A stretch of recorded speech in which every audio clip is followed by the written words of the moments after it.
Content and Community here at Brand Innovators. We're so happy to have you all here to join us for a very special program focused all on women in marketing. Today's really special. We have a phenomenal event with an amazing lineup of marketers coming to us virtually from across the country. We'll be hearing from speakers from Founders Table, Tory Burch, Aveda, Casper, and State Farm. So it's an incredible range of different brands and industries that we're really excited to hear from shortly. Now, please remember, this is a live event and we're live right now. So our Q&A widget at the bottom of your screen can be used to ask questions to our speakers throughout their program. They'll get to them at the end of their sessions, and we really encourage you to submit questions based on what they're speaking on throughout the program so that they can, help address what you're interested in. The chat widget is also available for you to use to engage with other audience members and share your thoughts with other attendees who are tuning in. Now it's time for our first session of the day. We're so excited to welcome Melissa Hughes, the Senior Director of Brand Marketing from Founders Table. We're so glad to have Melissa back on our stage as one of our Brand Innovators fan favorites. And this session will be moderated by our very own Brand Innovators Program Director, Ariel Russo. Looks like Melissa's popping on. Hi, Melissa, how are you? Great, how are you?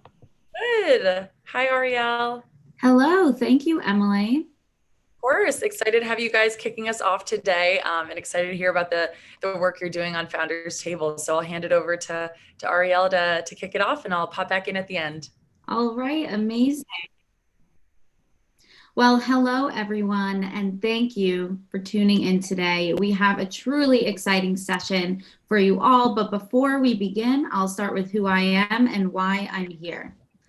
I'm Ariel Russo, and I lead community efforts here for Brand Innovators, and a huge part of this rewarding role means I get the opportunity to work with the most incredible, innovative, and inspiring leaders of today. Which brings me to our purpose for this session. Today, we will welcome thought leader and marketing expert Melissa Hughes to the stage. Melissa is the Senior Director of Brand Marketing for Founders Table, representing two of our favorite food brands, Chopped and Dos Toros.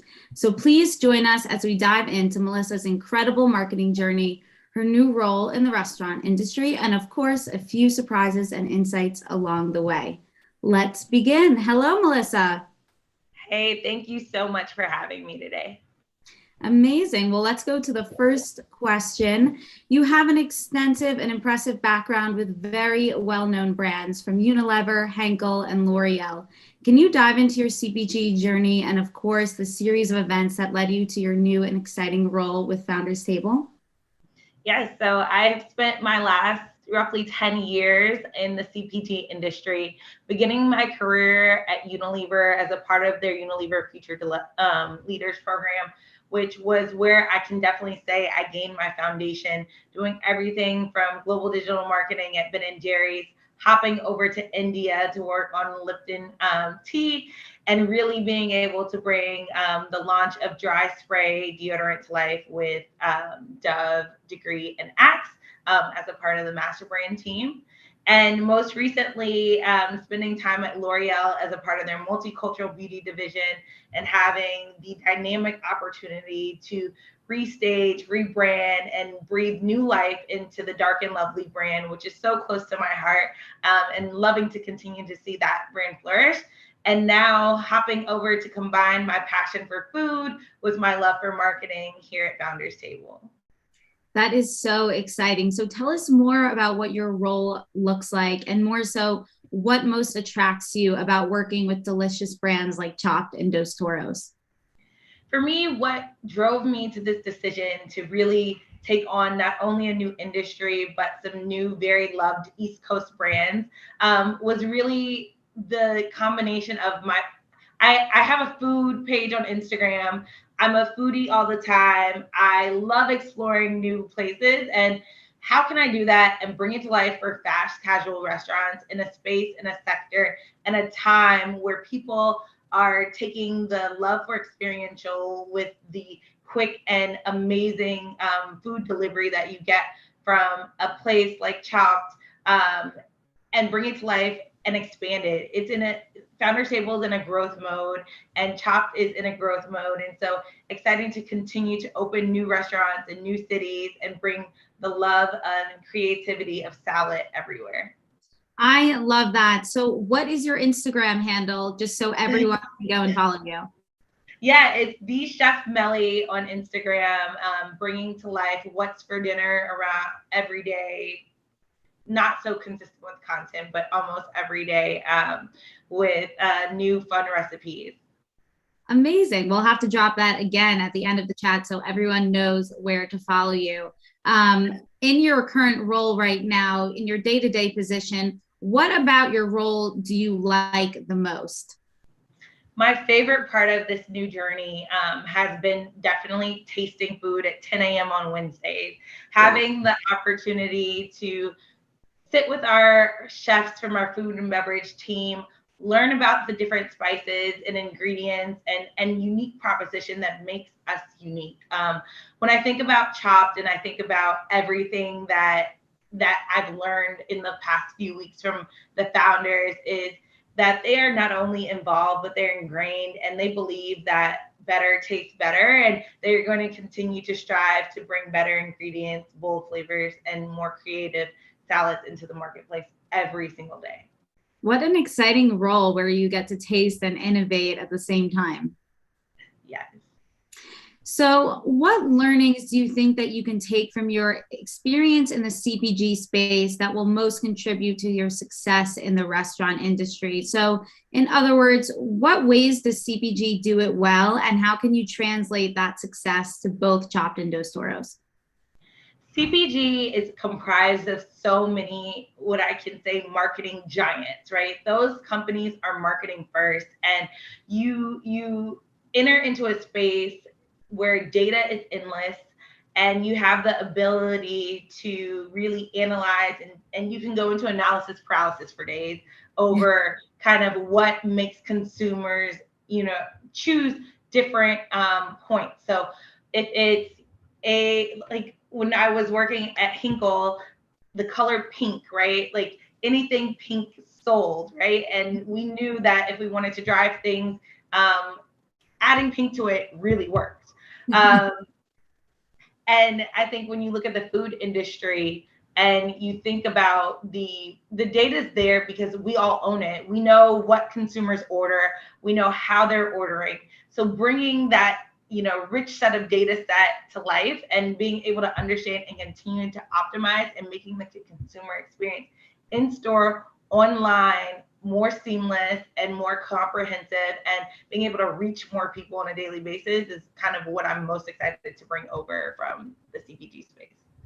Amazing. A ton of similarities, of course, rooted in data to bring to the restaurant industry. And I'm wearing pink lipstick, so there you go.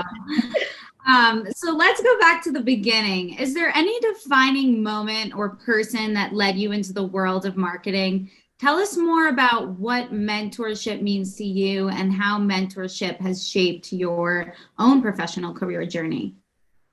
So mentorship for me is definitely at the crux. If I remember, I was a young sophomore at Howard University where I had the opportunity to go to a career fair and meet Chuck Najum from Unilever very early in my career. I remember the moment I handed him my resume, he went through it and he's like, you spelled the word guest wrong. And I was just so taken aback. And I was like, I was on a mission, not only to fix it, but to correct it and to make sure that, kind of leading with excellence everywhere since then. And I ran back, fixed my resume, sent him an email, gave him a hard copy the next day when I saw him at the career fair. And that moment really was my entry point into CPG, entry point into marketing. And it's a space that I've loved and I've continued to not only grow through having mentors along the way, like David Greenberg at L'Oreal, some phenomenal mentors along the way at Hinkle and Unilever as well, but always keeping a mentor and a sponsor because you need mentors, but you also need sponsors as you go throughout your career and being that person that also looks back and helps others. So I've always wanted to lift as I climb throughout the industry, not only for women, but also for other leaders, because at the end of the day, having people that not only look like you is very important in the workplace, but also being able to support individuals as they're coming up throughout their career. I love all of that. I mean, everything you're just saying is amazing. And to see, you know, a spelling mistake on a resume to where you are now, it just proved that anything can really happen in your career. So as a woman of color, what are the challenges you've had to overcome to establish yourself as a leader you are today? And how have these experiences shaped your own leadership style? Yes, I think when you look at the marketing industry, you see all different types of people. But when you look at the leaders far and far as you go up, you see less and less women of color in this space. And I think it's very important not only to be able to be you and bring your whole self to work every single day. I think it's the balance of having people understand who you are. I think one of the biggest challenges I faced throughout my career is this thought or theory of what executive presence is supposed to look like. What is it supposed to sound like? Who are you supposed to be in the rooms that you're in? And I think for me, my defining moment or my defining kind of element is keeping true to who I am. I'm a very bubbly person. I'm very bold in my decision making. I'm very direct in my conversations. And I think sticking true to who I am and not trying to transform to the spaces that I'm in has been my way to continue to shine in this industry. So in keeping true to who you are, how do you foster a diverse working environment? And what do you think brands can do better to create more equitable talent opportunities across the board when it comes to hiring? When you think about equitable talent opportunities, I really focus on finding ways to connect with the community you serve. If you know that X% of your consumer base is, Hispanic or Afro-Latino or Black, I think there's really key things that you should do to ensure your team reflects that as well. Because when you're looking at creative and you're looking to speak to these consumers, having a point of reference, but not using them as your sole point of view. I think having consumer groups and doing consumer research is super important, but hiring talent that fits those communities is also very, very, very important these days, because the nuances that you would never expect to know off the top or get back from a data set are just so rich and so important. And I think when you get those people on your team, supporting them, you may not have the same weekend experiences, you may not have the same family background, but being able to have just common points that lead back to greater business results are really important. And getting to understand them and understand where they come from and what drives their decision making really changes the relationship. Exactly. And even beyond your own position as a mentor and a leader, what are the ways beyond the workplace you look to elevate and empower young women of color into the space? I think outside of the workplace, I sit on the board of Horizons National Foundation, which is a foundation that helps summer learning gap that children typically have from not experiencing reading, learning opportunities during summer. So it's a summer camp that really has proven to elevate people who start out up to 3 grade levels during one summer. Through that program, I have been able to help really impact children in underrepresented communities not only begin to excel, but continue to excel after that. I think even during my time at L'Oreal, I created the first partnership between Howard and L'Oreal, where Brandstorm was integrated into every single classroom during the school year. So every single student had the opportunity in the School of Business to participate in a case study opportunity. That resulted in the hiring increase of over 246% at L'Oreal of multicultural talent, coming in strictly just from the pipeline that was created from the Howard University L'Oreal partnership through Brandstorm. Wow, that's incredible. Even starting to think, before someone even starts their career, how can we give them the tools and help them excel? So important. When we look at marketing, I think marketers today are especially challenged to take actions with their efforts regarding their DE&I journeys. And as a leader coming into a new role, how do you envision your marketing strategies at Founders Table to reflect a more equitable and diverse future for its consumers?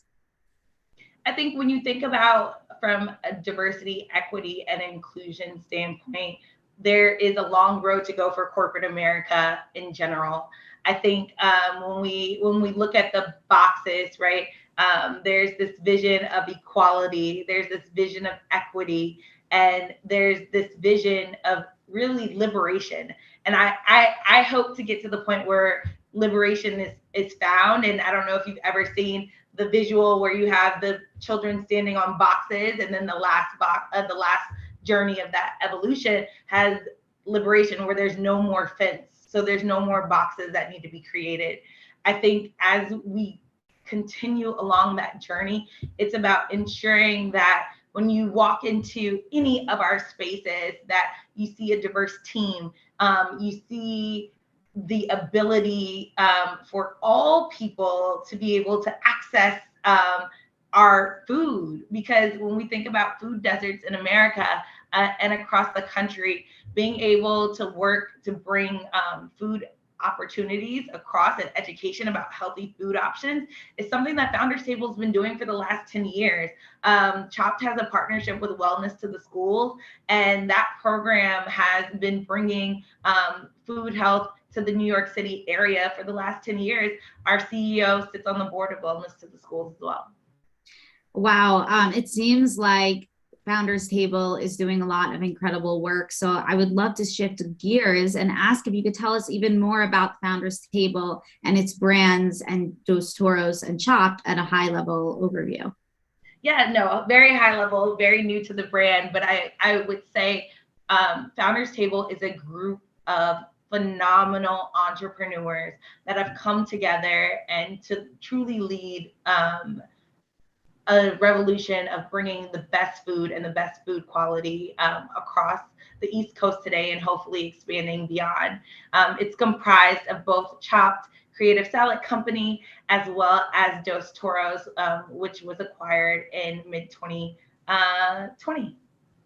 That's so exciting because, well, Chopped celebrated its 20th birthday this year. So how is the organization celebrating? Chopped has been around for over 20 years, thriving throughout the East Coast, opening up new restaurants. We just opened up one in my area this past week in Stamford, Connecticut, and really excited to turn 20, but I think it's even more exciting to turn 21. So look out for what's to come in 2022, where we will be celebrating 21 years of salad fun. That is so exciting. I think that's all you can tell us for now, right? That's all I can drizzle in for now, but definitely more exciting things to come. So continue to look out, follow us on Instagram. And as we kind of come of age and we kind of show you what it means to be 21 years in the making. You'll have to come back onto the stage for the formal 21st celebration. Yes, I think I might have to come back. So talking about the past year, the past 18 months have been a challenging and uncertain time, of course. What are the ways in which you motivate your colleagues, your team members, your direct reports to just keep going? I think it's all about balance. I think in the last 18 months, we've learned that we can all work from home. We've learned that we can all really thrive in different environments. And I think where it's necessary, how we connect is even more important, and even more important that it's meaningful when we're connecting together.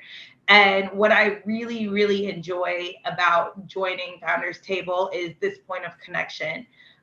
When we're in the office on Tuesdays, the team comes together, we all eat lunch together, we all have a moment, and it's really, really unique.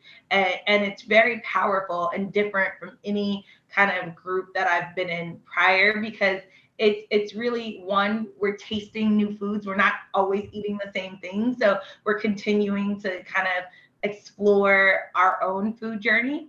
And then it's also about building the community back up, because I think we've all been remote. We've all been kind of in our own silos. And so how you build community is super important, and how you motivate your team. I personally, I'm a servient leader. And so I want to make sure that not only is my team still growing and being stretched by opportunities in their remote or in-person workspaces, but giving them the opportunity to ask questions and be inquisitive and take on new things that they've never done before. Because when you're challenged and you start using a different part of your brain, it incites kind of just new opportunities that we could have probably never reached before.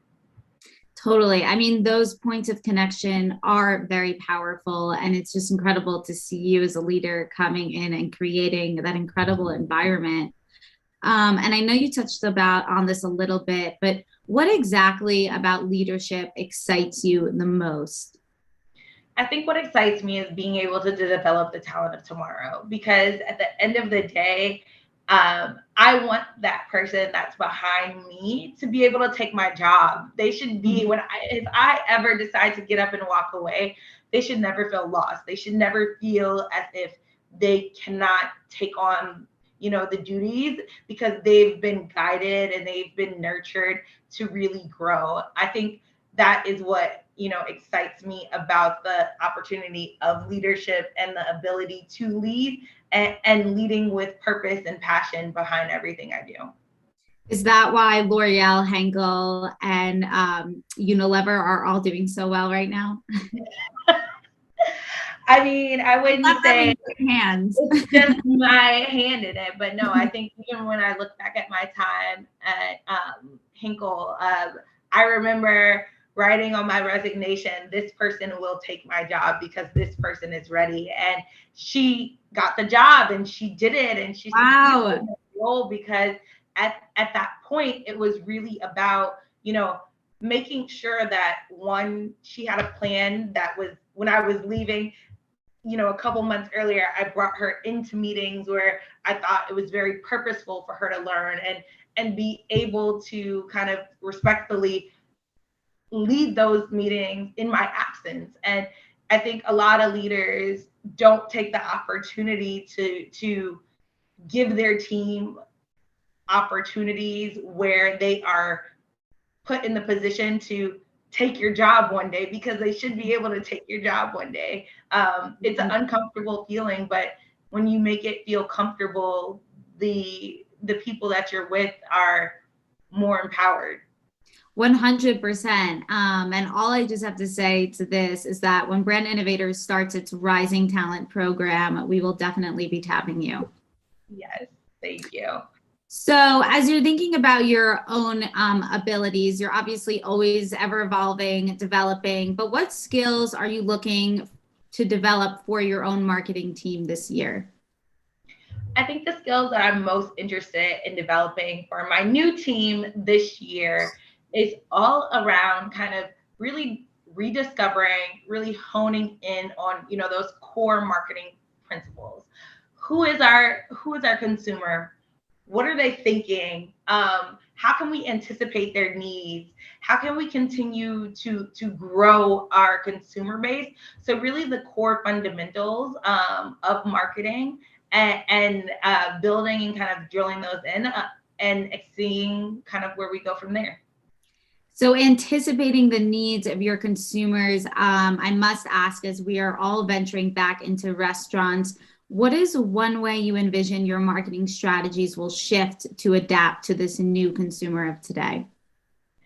So when we all went into pandemic mode, I will say, we all began ordering to go a lot more.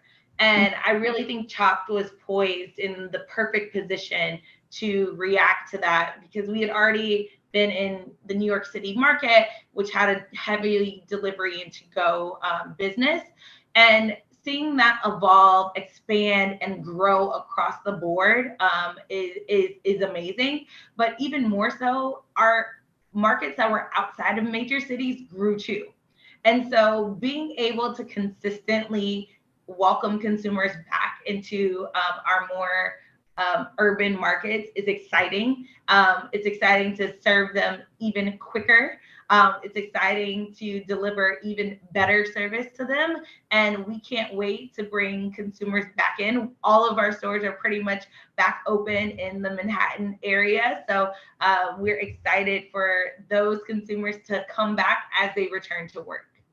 Quicker, quicker, quicker. That is the New York way. No, it is. And, we launched this new platform of group ordering. So now not only can you order for yourself, but you can now text a link to any of your colleagues. They can place their order themselves, and one person checks out all at one time. So it is such a unique way to welcome people back, because I think not only is it a way for your boss to maybe treat you to lunch, but it's also a great way if you're ordering with friends to get things done, and everything comes fully labeled and customized.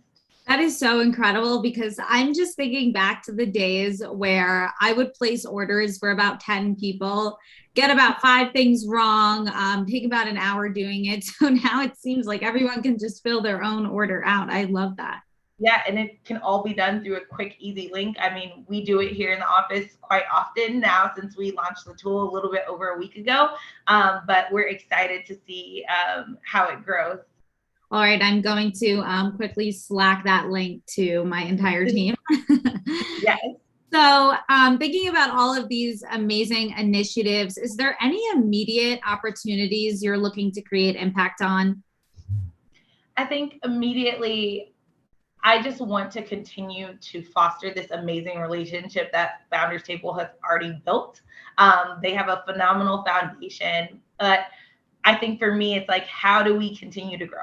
I think growth is the word of the day, and it's growing through impactful connections with not only the people internally, but also with our consumers. Totally. And I know, of course, you have a lot of competitors out there. So are there any ways you're looking to make the brand better stand out in the eye of the consumer?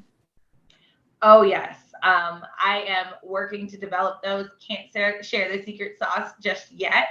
But I think when we look at the competitive landscapes, there's so many brands doing it well, both on a large and small scale, and looking at those brands and continuing to optimize and test and learn. So I think I'm most excited about the test and learn opportunities I'm going to have, because in contrary to big CPG, because these are restaurants, I can do 1-2 store tests in different cities and different markets and see what happens and see how each place reacts, and really be able to drive change quickly and efficiently. So I am excited for my first big launch to already be happening coming up in November. And so when that comes to life, I think there is an amazing way to see how innovation can be done in less than 30 days.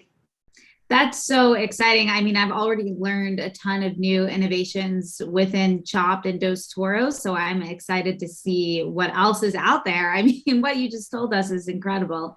So I know we touched on about this a little bit earlier, but as we're thinking about the challenging era of COVID, what are the ways Founders Table is stepping in to create a better world? Can you tell us even more about that partnership with Wellness to the Schools?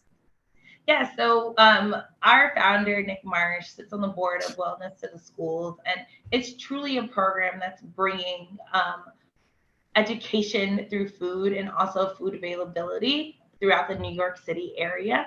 And so I am really excited to bring that mission and many more of other Chops works to life in the coming year. Not only has Chopped partnered with Wellness to the School, Chopped does a Gives Day for every single new store opening. Just last week, we partnered with the Boys and Girls Club of Stanford and donated 100% of our proceeds to the Boys and Girls Club of Stanford. So every single market has a unique connection with the city that it's located in. And I think that's just so unique and so such a point of differentiation. And it's really around bringing food options to youth. And that's kind of the space that they've carved out for themselves, and really making sure that youth know about healthy eating choices. That really is so unique and provides so much room for, social good and innovation at the same time. So I'm really excited again to see what comes to life in the next year. And thinking about the future, what is one prediction you have over the next 12 months for the future of restaurants like Chopped and Dos Toros, just in general? When I think about the future of restaurants, I think that they are coming back stronger than ever. And people are excited to get out. People are excited to try new things. And as we all get back into our new normal world, I think that even more unique, bold concepts will flourish and emerge and come to life. Love that. And now I have some just additional questions for you. Tell us about a proud moment in your career and why it was so important to you. I touched on this a little bit earlier, but I think my proudest moment in my career was really forging the relationship between Howard University and L'Oreal. Why, for me, as an alum of Howard University, what makes Howard unique is the partnerships that it does have in the classroom.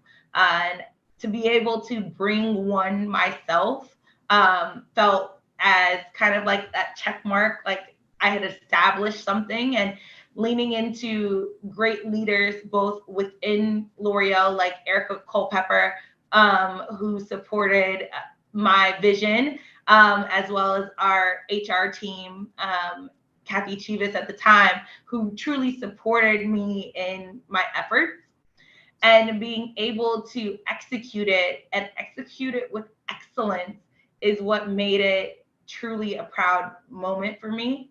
I think from a marketing standpoint, my restage of Dark and Lovely was probably my second proudest moment. Just being able and being trusted with the ability to knock down a logo that had been around for decades, to bring what I call our hero SKU, the Beyonce box of Honey Blonde, Honey Bae Blonde, to the forefront, taking her from being the 90s, early 2000s Beyonce into 21st century Beyonce, giving her a whole new look, restaging the packaging, bringing to life this brand and growing the brand inside and outside of COVID. So pre-COVID, we began to grow. Through COVID, with women coloring at home, we grew like gangbusters.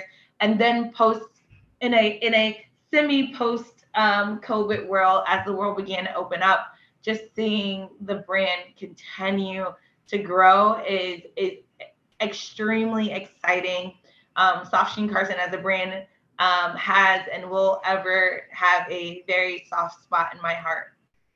So speaking of continued growth, and I know this is just a question that's been on my mind, what can heritage brands learn when it comes to newer digital first world? And when it comes to engaging that younger consumer, what can heritage brands learn today? From working on a heritage brand of Soft Sheen Carson, I will say, and leading that portfolio of over 11 brands, I think it's funny what TikTok can do. I would say that embrace the digital movement, be ready for it. Magic Shave Cream was one of the many brands in my Soft Sheen Carson portfolio. And when I tell you, when TikTok made people buy it, over 56 million views. Yes. Out of stock for roughly 6 months almost in 2020. And an anniversary itself in 2021.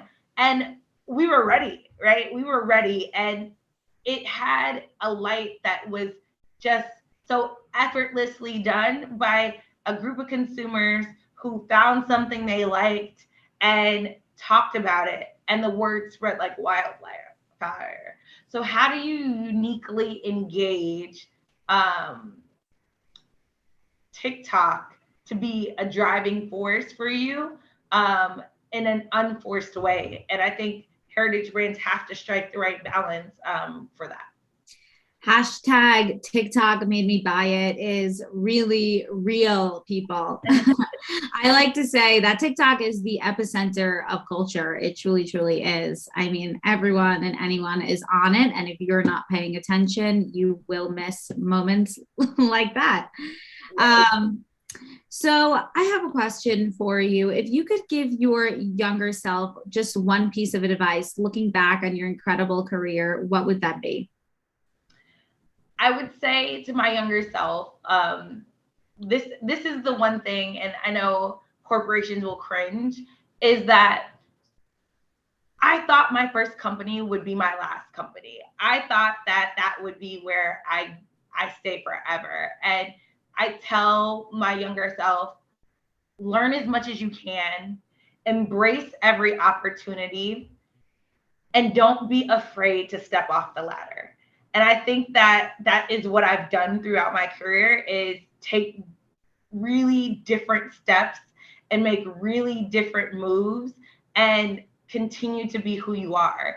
And I think that in my early career, I wanted to fit into the mold of what corporate America told me I should be. And I think had I truly stuck to my guns and embraced it a little bit earlier, who knows where I could be. But I'm thankful for where I am now.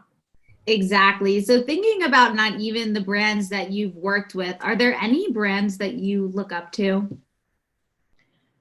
I say I look up to so many brands, but the brand that is always truest to my heart and the brand that I think continues to do it well is Ben & Jerry's. I had the dynamic team ability to work with Jay Curley, Michael Hayes, and many of the individuals that are still leading that brand today. And I think the purpose that they put behind the brand, they just happen to sell ice cream, right?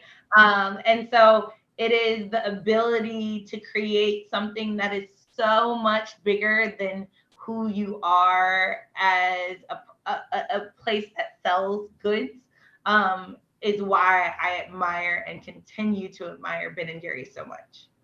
Such a big brand that is just not afraid to speak up and create impact. So definitely agree on that front.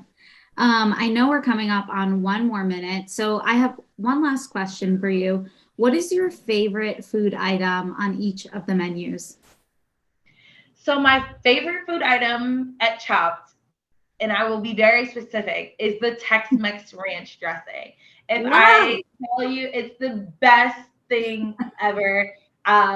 It's what is unique about Chopped. Like, their dressings are handmade. I had the distinct opportunity of going into one of our commissaries and making the dressings, and it's just to see people who've been making the dressings for the last 20 years still there is phenomenal.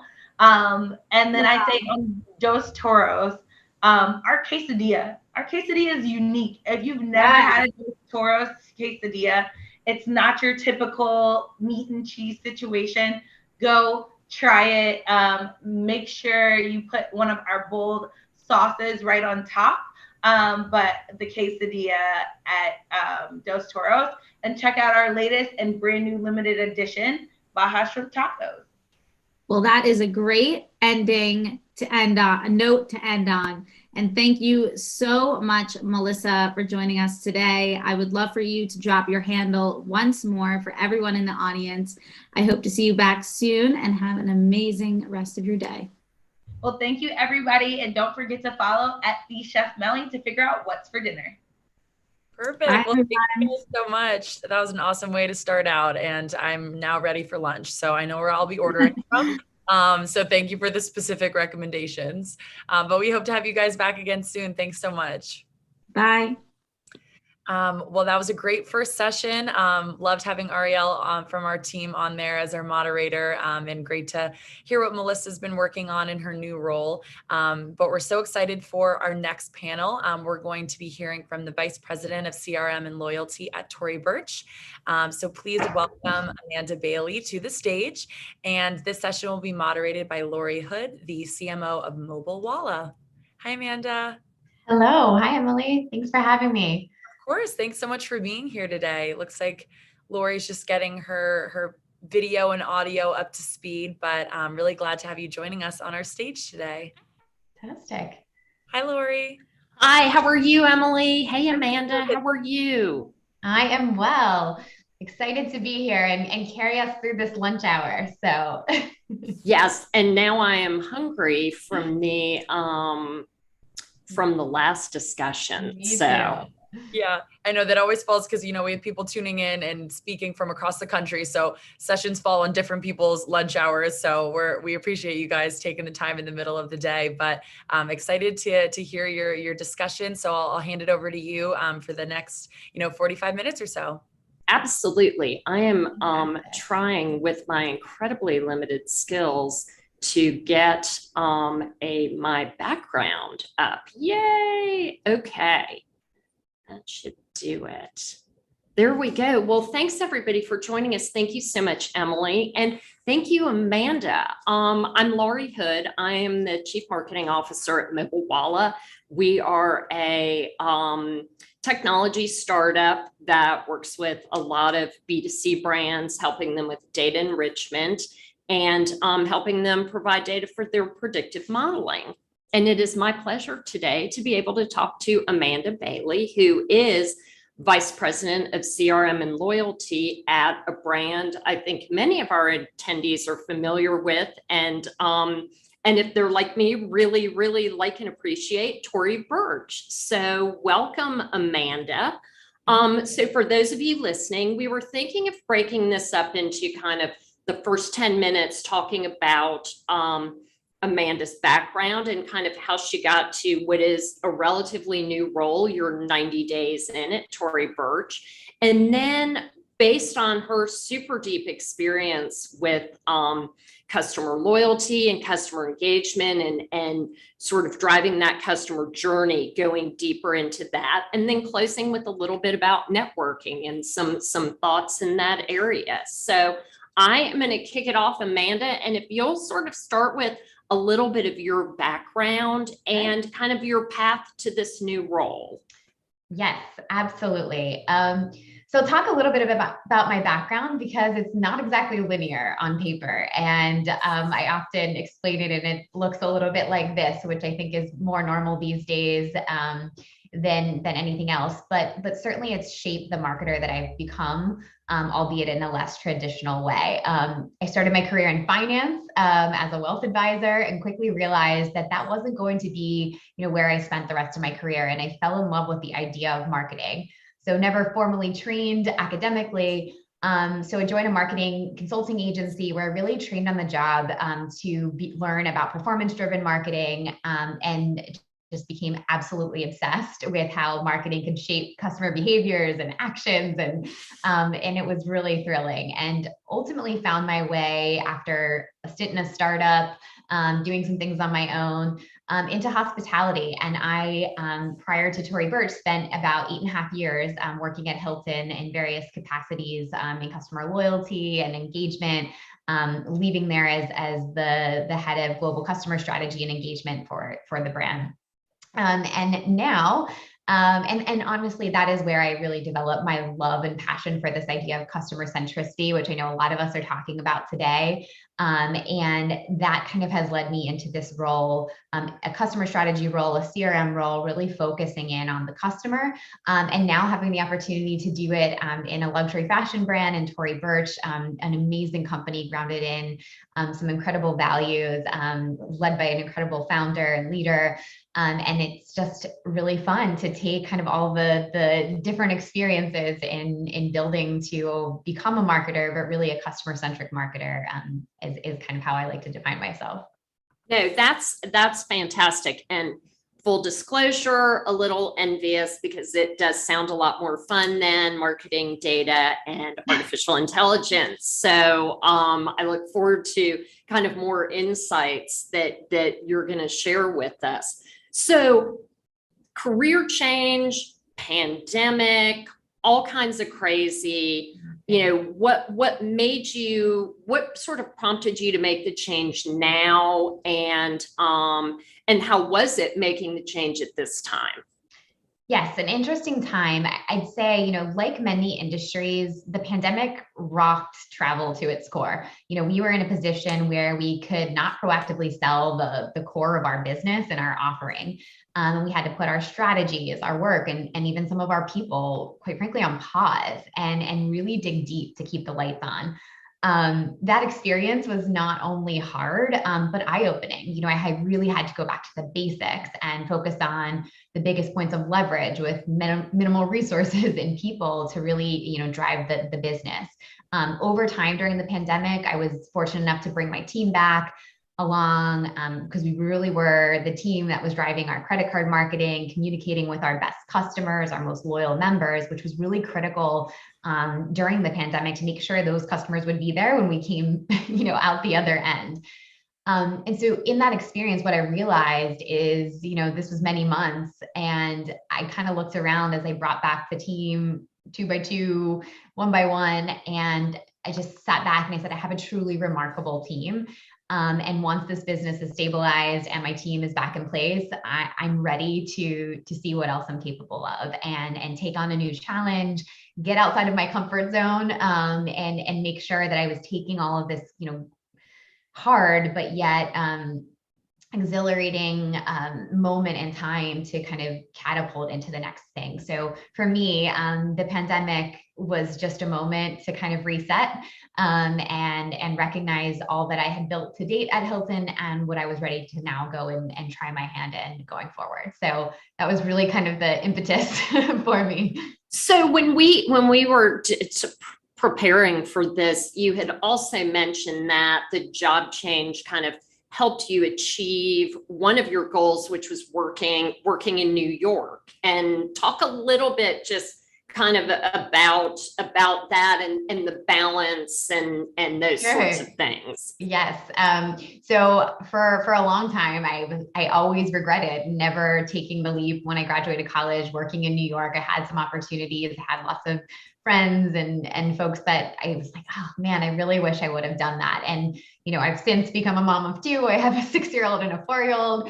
And I'm like, oh man, this ship has sailed, or I have to really pick up my life. And what's been great about this moment in this pandemic, and it has really flattened and made things possible, even in the short term, and where my future holds and where I'll move to next is TBD. But this idea that I can go take on a job in a city that I love and spend some time there as well as here to get my feet under me without uprooting my entire family has been a true fortune that I've come upon and great opportunity. So yes, a happy coincidence and just opportunity that I'm incredibly excited about.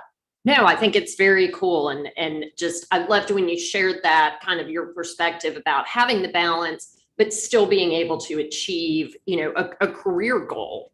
Absolutely. So you're finishing up your first 90 days. How did you, when you moved into your new role, kind of how did you approach coming up to speed? And what was the strategy that you incorporated that you felt was particularly effective? And again, especially in these kind of crazy times. Yeah. So I have to start with, a little shout out to Michael Watkins in the first 90 days. Hopefully you guys can see that. But it's truly an amazing book. I've used it several times. It's an amazing tool for any career transition, even within an existing company, to really take a moment to reset and focus those early interactions in an incredibly productive way. So the book's been recommended to me in different ways, and you kind of take the content differently based on where you are in your career journey. So I'd say though, the 3 things for me, without kind of getting into the nuances of the book, which I highly recommend, is, 1, setting a simple goal for each of the first 3 months and really focusing in on how will I achieve it. And for me, in the first month, for example, I'd never worked in retail. I'd never worked in fashion. And so I just knew I had a lot to learn just about the industry, and answering questions around what metrics matter. What do customers care about in this space? How do I think about the competition? So there was so much before I could even think about doing my job, make sure I understand the context in which I'm working in. The second area is doubling down on building relationships with my direct team and indirect team. I like to say I'm a team maximizer. It's one of my strengths. And so for me, building relationships, understanding the people that I have around me to come together to achieve big things is a really important and key aspect of how I do my job. So building those relationships from day one, also a big focus for me. And then lastly, focusing my energy on where it matters most, and doing that by making sure I've been clear with my boss and understanding, what matters to her and my team, what they're expecting of me from day one, so that I can make sure that I'm focused on the right things, versus spreading myself too thin. I think, as a type A person, you kind of want to get in and do it all. And especially coming from a company where I knew the business for a very long time. So just being honest with myself around what I could achieve and what would really matter in these first 90 days. So I am coming up to that next week. So hopefully this was an effective strategy, but we shall see. Yes, and that is a great book, and I think it takes tremendous restraint not to jump in a new situation and be that annoying person who doesn't know the business but always wants to give tons of advice. We've all worked with them, and Absolutely. just to learn. And I think the relationship building is so critical, and we'll touch a little bit on that some more at the end of our discussion. But I want to use your response kind of as a segue into talking more about customer loyalty, the customer journey, some of the things you brought, from your previous roles. You transitioned from an industry, and as you mentioned, was massively impacted by the pandemic, into one that I think a lot of people view, retail, and if you were online, it was a pandemic winner. Mm-hmm. What did you see as sort of some of the similarities and differences when you look at the two different industries? Yeah. So in my opinion, simply the pandemic has been almost the ultimate consumer disruptor, whereby it's truly changed how consumers interact with brands in their life. And at the core, the brands that survived the pandemic and then I believe are going to thrive post-pandemic are those that have found a way to meet customers where they are and then reorient their business during and post-pandemic to satisfy the customer needs and desires. So that's really kind of, regardless of the industry, one of the big takeaways that I think about when I think about companies that have come through and what they've paid attention to. So if you step back, what have become kind of universal truths for you about customer engagement and customer loyalty, based on all of your experience? Yeah, so I've thought a lot about this and have had many conversations. I've also done reading, and I'd be interested, even in the audience, kind of just jotting some things down that you've come across in your readings around, disruptions in the past and what they've done more broadly to the world that we're living in. And they have a tendency to kind of accelerate these mainstream consumer behaviors and expectations where, pre-pandemic or pre-disruption, they were kind of nice to haves or happen once in a while, to kind of this post-pandemic or post-disruption that they become a reality and a truth that we need as leaders and businesses need to manage. And so there's a couple of them, in this particular disruption that I'll call out. The first one is this expectation that digitally enabled experiences were valued and present, but primarily in retail. And now post-pandemic, the reality and the expectation is this like seamless omni-channel experiences are expected in all industries. So for when I was working in travel, that meant really putting pressure on a contactless arrival. And when when you were in a hotel, how you could have the experience you wanted that was in your control and enabled digitally. And in the environment I'm in today, how are we connecting your online shopping experience that you've come to enjoy and appreciate during the pandemic to, as you come and return to stores, what does that experience then come and look like? And how is that connected? Because that is the customer expectation. The second area have to do a nod to health and wellness because it's a passion point of mine. That was always acknowledged as important, and you always had the people you knew like, oh, he or she is really fit, or they care a lot about their health. For me now, health, or as I think about the post-pandemic world, like health and wellness are paramount in our decision making. And they are ever present in our life, both mentally and physically. So that has become a truth and a reality that we're all working through it in different ways. I think too, the pandemic has brought very much to the forefront, much more of a focus on mental health. Absolutely. And be it the existing mental health issues that we've kind of swept under the rug for years, and then kind of the exacerbation brought on by the pandemic. So I think health and wellness is such a great point.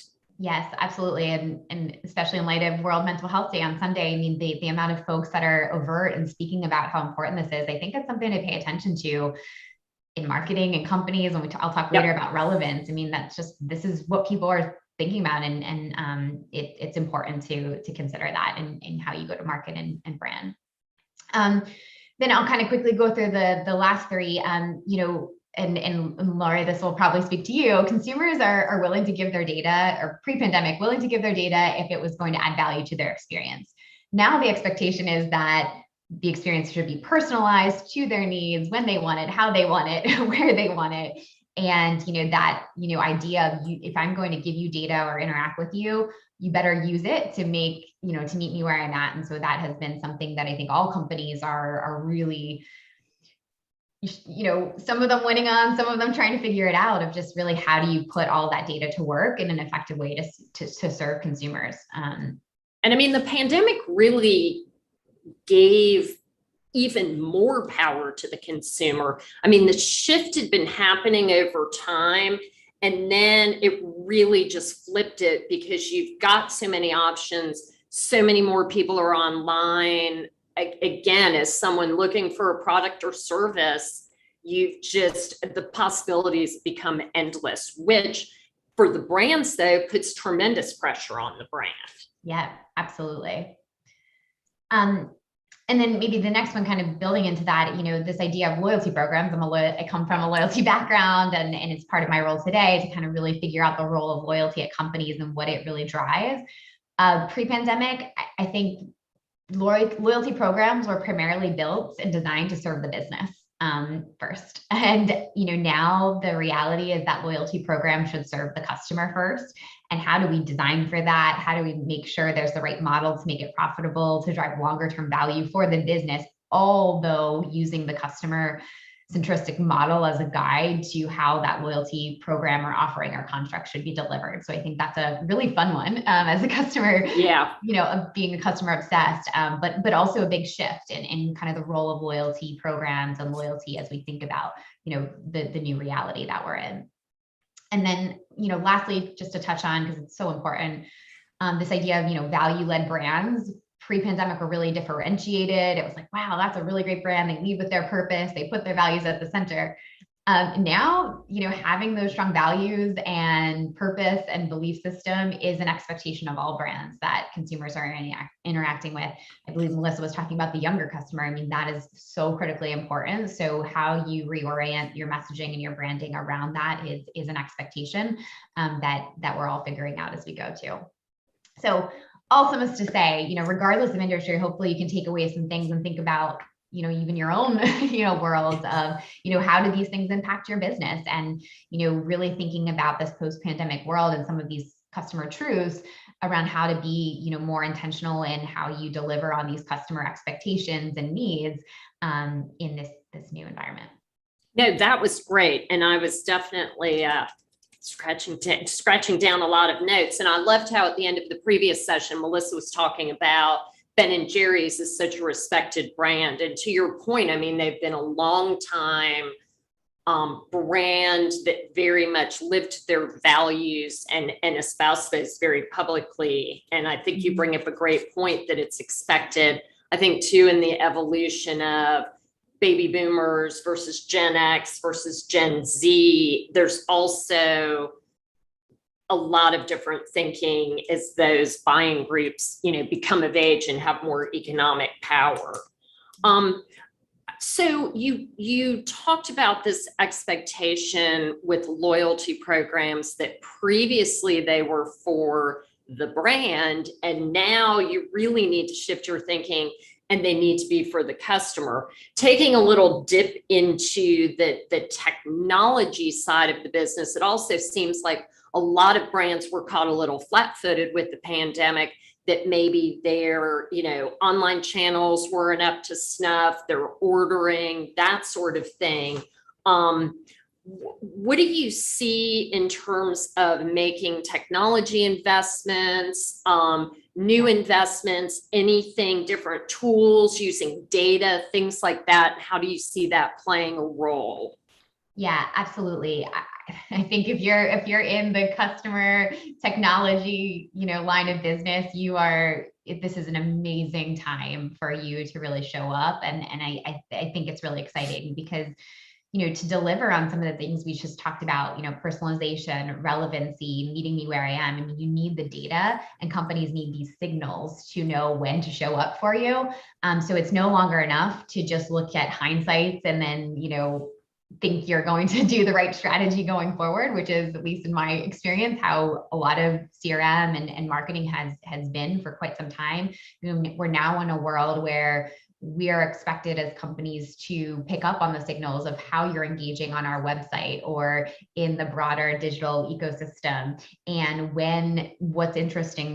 what interests you in those moments, and then how can we deliver our product and put it in front of you in a way that's relevant and contextualized. And so to do that, you need data and technology. And just kind of a point on the data, it is relatively easy these days, I think, to collect data. Once you get the permissions, then you can start collecting all these signals, and you have it, right? I think the trick right now is, making sure that you then know how you have the capabilities in place or the marketing technology in place to go and use it effectively to activate against that data.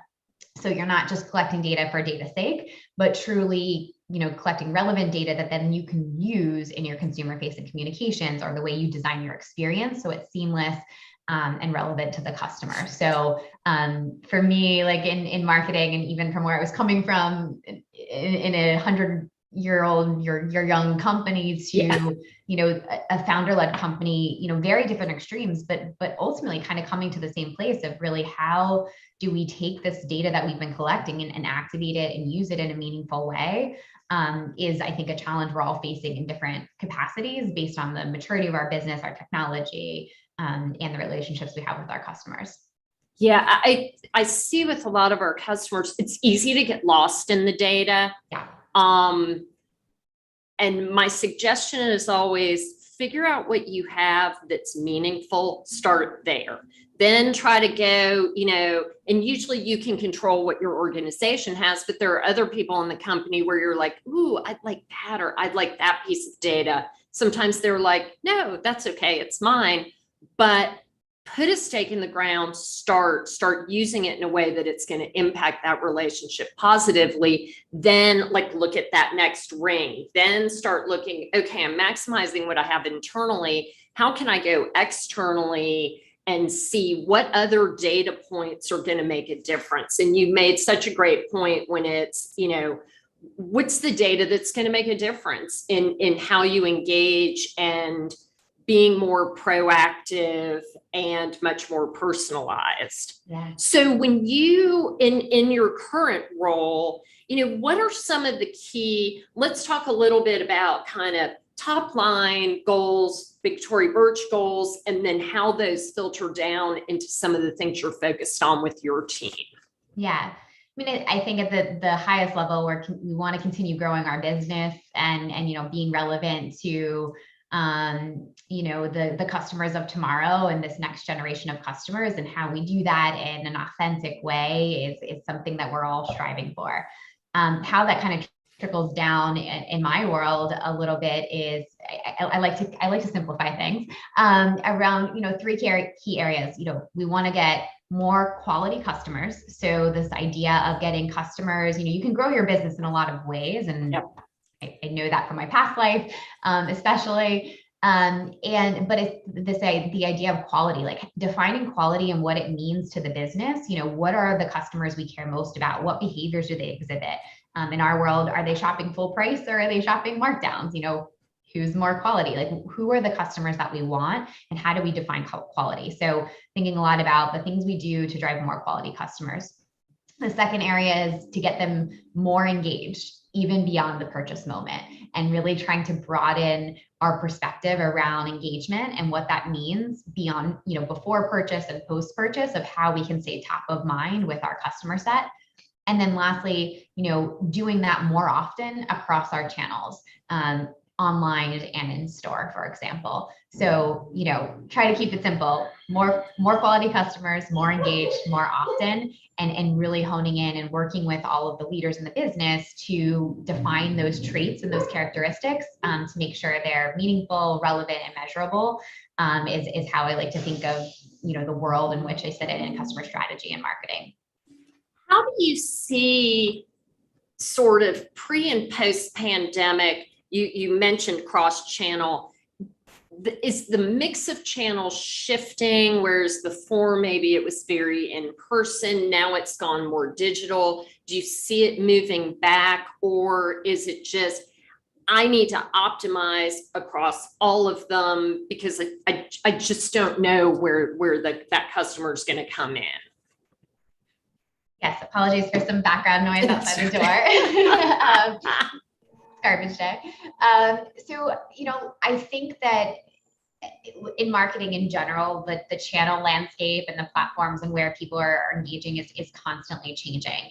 And when you break down each of those areas around acquisition versus engagement versus your conversion moments, they do vary, and you have to be open and flex. And so, I think I mentioned this a little earlier, kind of in this post-pandemic world, the biggest thing for me is that connected channel experience and being where you are, because every customer interacts with brands differently. And especially when you have a set of legacy customers that have been trained to interact with you in a certain way in certain places, and then you have new customers in that have different places that they go. Let's use TikTok. I know we're talking about TikTok before. TikTok is a whole new world, and a lot of our existing customers don't actually engage in that platform.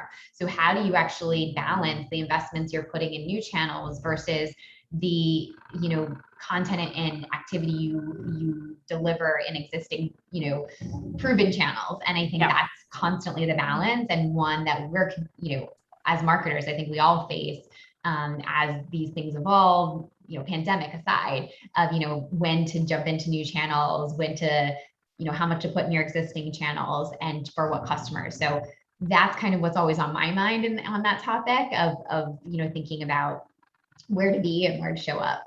Yeah, I think one of the incredibly exciting things and absolutely exhausting things about being a marketer is just the number of channels that we're now looking at. It just grows exponentially, and no channel goes away. Like even in B2B, they were like, oh, print is dead. Oh, in-person's dead. Nothing is dead, and just more keeps coming. And it's just, there's so much to think about when you really do have to consider that cross-channel experience and the proliferation of social media channels, other digital, even I'm sure phone. People still send catalogs. I mean, it's and as a marketer, what's your strategy for all of them? Right. I love that you said, like, they never go away, and sometimes they come back in full force. Yes. Or just kind of reimagined. Yes. Thinking about in person, right? Like now it's all about pop-ups and experiences. And it's like, well, that's just, in-person shopping or, or interactions, but it looks and feels so much differently. Direct mail. I think there was a time whenever that was dead, but now in some places with some customers, it's a very, very effective channel. Yes. So it's like all of these things, and it's all about who you're trying to reach and where they're at, and using your channels to get to the right folks. So, and sometimes can you exploit a lesser used channel because there's not as much noise in it? Yeah. No, it's crazy. Well, we've got 10 minutes left. If I'm doing my mental math right. And so I want to just switch a little bit and talk about just the importance of networking. You had mentioned relationship building with your team, but relationship building kind of broader in the marketing community. And you're involved in a very interesting networking group called Chief that's focused on supporting women leaders. So can you just share a little bit more about the group and how you got involved? Sure. Yes, Chief is a phenomenal group. I love the mission, really committed to getting women in positions of power or leadership and keeping them there. And, I think the piece that is really meaningful and being part of this group I'm really appreciating is the keeping them there aspect, because you've heard things like it gets lonely at the top, or you don't know who you can really trust or lean on. And so I've found finding this group of women to connect with that have been through those accelerations in their career, or the things that you're kind of managing through day to day, it is so helpful. And so I think I can speak for many women and not overstating here, but often we're wearing so many hats in our life, from professional to mother to partner to daughter to friend, and we take a lot on. And so you really need to. For me, I learned, especially in the last, I'd call it 3 years, and maybe more explicitly in the last 2 years, like how critical it is to have a network that isn't your team and your day-to-day, but just kind of some folks that can provide different perspectives. And so I would encourage everyone, whether it's Chief or another network that you feel passionate about, finding that place, because it is so important to kind of have a sounding board. And then it also makes you feel good too, because sometimes your experiences can help others. So, for me, that's what networking, relationship building, and being part of a community is really about, is, getting support from the community, but also being able to give back in a way that feels, authentic and true to yourself. So I love that. And it's a big part of, I make time for it. It's a commitment. It's a big commitment, but, I'll have some tips to maximize it. I can give you, but that's why I joined it. And that's what I really see being the big value. Well, so you teed that up. So talk about some of your tips to maximize it. Yeah. So I think the first thing, and I always say this, is show up. Like anything else, you'll get from it what you'll put into it. So show up. They have, in my case, there's lots of events, experiences like today. So thank you to all of you that are making time in your day to join this, to just be there and show up and listen. And then the second piece is engage, engage in the conversation, share what you're experiencing, and don't hold back. I think that's a big part of being a part of this group. If you're just kind of observing and you're not really engaging, you're not really going to get a lot out of it. So you have to be vulnerable. You have to be willing to engage, and you with the group to know how they can best support you and how you can best support them. And then lastly, share out, tell people about it, tell people about your experience, what you're getting out of it, and what you've learned.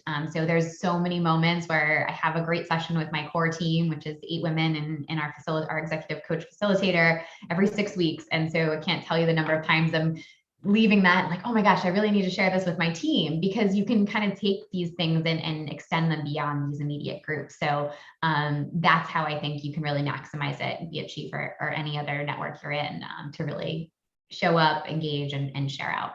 That's great. That is incredible advice. When I talk to young people, I always tell them, you need to find you need to find a group that personally you're interested in, be it a charity or something like that. And you need to engage with a professional group. There's so much to learn. That support network, even sometimes it's just someone will reach out and say, am I crazy? I just need to talk to someone. I need to talk it through.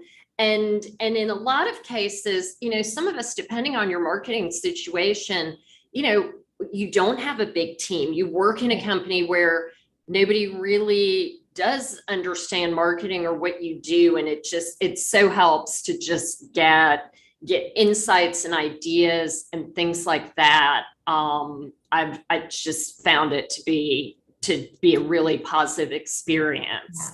Yeah, absolutely. So we did have a couple questions come in, and we do have a few minutes left. Sure. The first one, what do you see as the biggest sort of future challenge in retail and e-commerce? And what do you see as the biggest opportunity?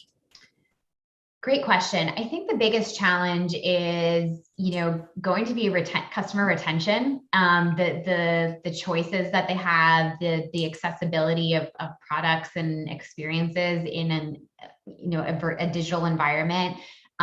It just makes things more accessible. So, before, I think in a retail world, you kind of went to your stores, and if it wasn't in your local market, that was it. Today, you can shop for any brand, anything you want all over the world. Yeah. And so I think, despite obviously some hiccups we're having right now because of the pandemic and shipping delays, that will stabilize. But this idea of how do you really keep your customers loyal and coming back when they have so many choices? And so that, I think, is something we all need to be thinking about, and really is the opportunity. When I talked a little bit before about loyalty, I'm really kind of thinking with what job is your brand trying to solve for, and how can you show up for them and deliver experiences that go beyond the transaction to keep them coming back. And so that's something I think is hopefully starts to counter some of those challenges, but I think about that often, and I think it's a big deal for retailers.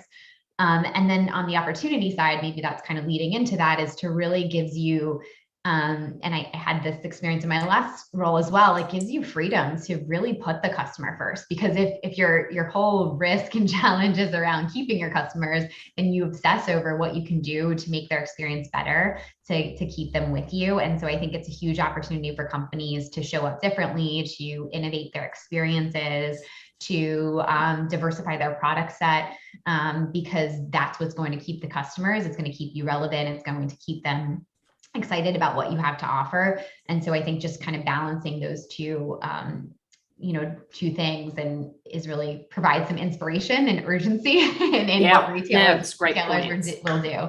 Great points. And there was one last question. We have 2 minutes left. Sure. A lot of brands drastically reduced media budgets over the past year and since the beginning of the pandemic. And you may answer more from your previous role, but how is your media plan adjusted? And if the budget was reduced, did you get more creative, get more efficient? Did it really make you dig in and rethink your strategies? Yeah, so I'll try to answer this quickly. I know we only have 2 minutes, and probably speak more to my past life, but I'll just take travel for example. We had big media budgets. We had to reduce them because, quite frankly, it was a waste of money to be promoting our core product in a world where people couldn't do travel. So it really forced us to think about, where we were putting our dollars and going to more of a performance-led media investment versus, big brand budgets. And so I think as we step back into this new reality, companies, media agencies, there's more pressure on what your investments are going to deliver, the ROAS on all of your activity. So just being really, focused on what matters to your company. Is it branding? Is it performance? And trying to align the media strategy accordingly. I think there's a lot more pressure on it today than there was pre-pandemic. I definitely see it from the B2B side. And we didn't have very generous budgets to start with. So, much more tightened up. Okay. Quick fire challenge. All right. 1 minute left. 1 minute left, and no one's come online to kick us off. So yet. 3 key takeaways as you look at 2022. What are the things that you're thinking about? I can't believe I'm even asking a question about 2022, but it'll be here in a minute. Is it really coming? Yes. Okay, so quick fire. Be obsessed with being relevant. Sometimes that means personalization. Often it's actually paying attention to the world and what's going on around you. Second thing, always leave room for agility and flex in your plans because things can change at the drop of a pin in the bucket, and you have to change course. And then lastly, embrace the whole self. The lines between work, life, physical health, mental health have all blurred. And the more we can appreciate all sides of ourselves and of our people makes us more connected, engaged, and successful. So those are the 3 things on my mind. Love it. Love it. Love it. Love it. Thank you so much. It was such a treat to be able to talk to you this afternoon. Thank you. And Emily, we'll turn it back over to you. Yeah, thank you guys so much. I was just looking at your LinkedIn's, and Laurie, I see that you went to Clemson University. I went there as well. Tigers, yay! Yeah. So I was like, go Tigers. And then also it's a fun connection because I think my first pair of Tory Burch sandals I got was for sorority recruitment at Clemson. And I stood on my feet for hours and I didn't have blisters. So I've been a loyal fan ever since because those were long days. So fun little connection between both of you. So on that awesome. one. Yeah. But thank you so much for being here. That was such a great session. And we hope to have you both back again soon. Thank you so much. Thank you. Thanks. Have a good one. Bye. Well, we're excited to transition to a new industry for our next fireside chat. So we'll be diving into the beauty industry. And one thing that can't be ignored is the role that influencers play in this space. So we'll be very excited to hear from an expert in this area. We're excited to welcome Rachel Dillon, the Executive Director of Communications and Influencer Relations at Aveda. Rachel has lived in Hong Kong, grew up in New York, and has also worked in the food and beauty industry. So she has such an exciting, unique background and currently working at Aveda in influencer and communications. So we're so excited to welcome you back to our stage, Rachel, and have Megan Ozek, the SVP of Brand Partnerships at Whaler, to moderate. Hi guys, how are you? Hey Emily, thanks for the intro. It's good to see you again. Yeah, you too. Well, excited to have you guys joining us. So I'll hand it over to you to kick off your fireside chat. Thank you so much, Emily. Hi, Rachel. How are you? Hi, good. Good to see you. Hi, great to see you too. And thank you everybody for joining. I'm Megan Ozek, as Emily said, SVP of Brand Partnerships at Whaler. For those who aren't familiar with Whaler, we are a full service influencer marketing and content creation solution. We combine tech, best-in-class talent, and creative social strategy to match brands with influential creators to create authentic content at scale. We leverage our strategic partnerships with Facebook, Instagram, TikTok, Snap, and Twitter to help our partners win on social. We are really proud to work with some of the world's top brands like Amazon, Netflix, General Mills, Dior, as well as many of Aveda's sister brands within Estee Lauder companies, including MAC, Estee Lauder brand Clinique, GlamGlow, and Origins. So I am so thrilled to be with you today, Rachel. I loved our initial conversation and hearing about your background and path to your current role at Aveda. Can you share with the audience your career journey? Yeah, I would be happy to. Thanks for asking. So I know the topic today is women in marketing, and I was reflecting back even after our conversation, Megan, about my career. And I'm like, wow, I have had the opportunity to work for a lot of fantastic women-run organizations and just to be supported by so many amazing women throughout my career. And I wouldn't be here today without them. So it's kind of fun to think back on that. So my first role was actually in upstate New York, so near where I grew up. And I worked for this fantastic agency called Dixon Schwabel, full service marketing, advertising, communications. And I remember very distinctly that the owner of that agency, her whole mantra was always hire people smarter than you. And, I was like 21 when I worked there and I actually interned there as well.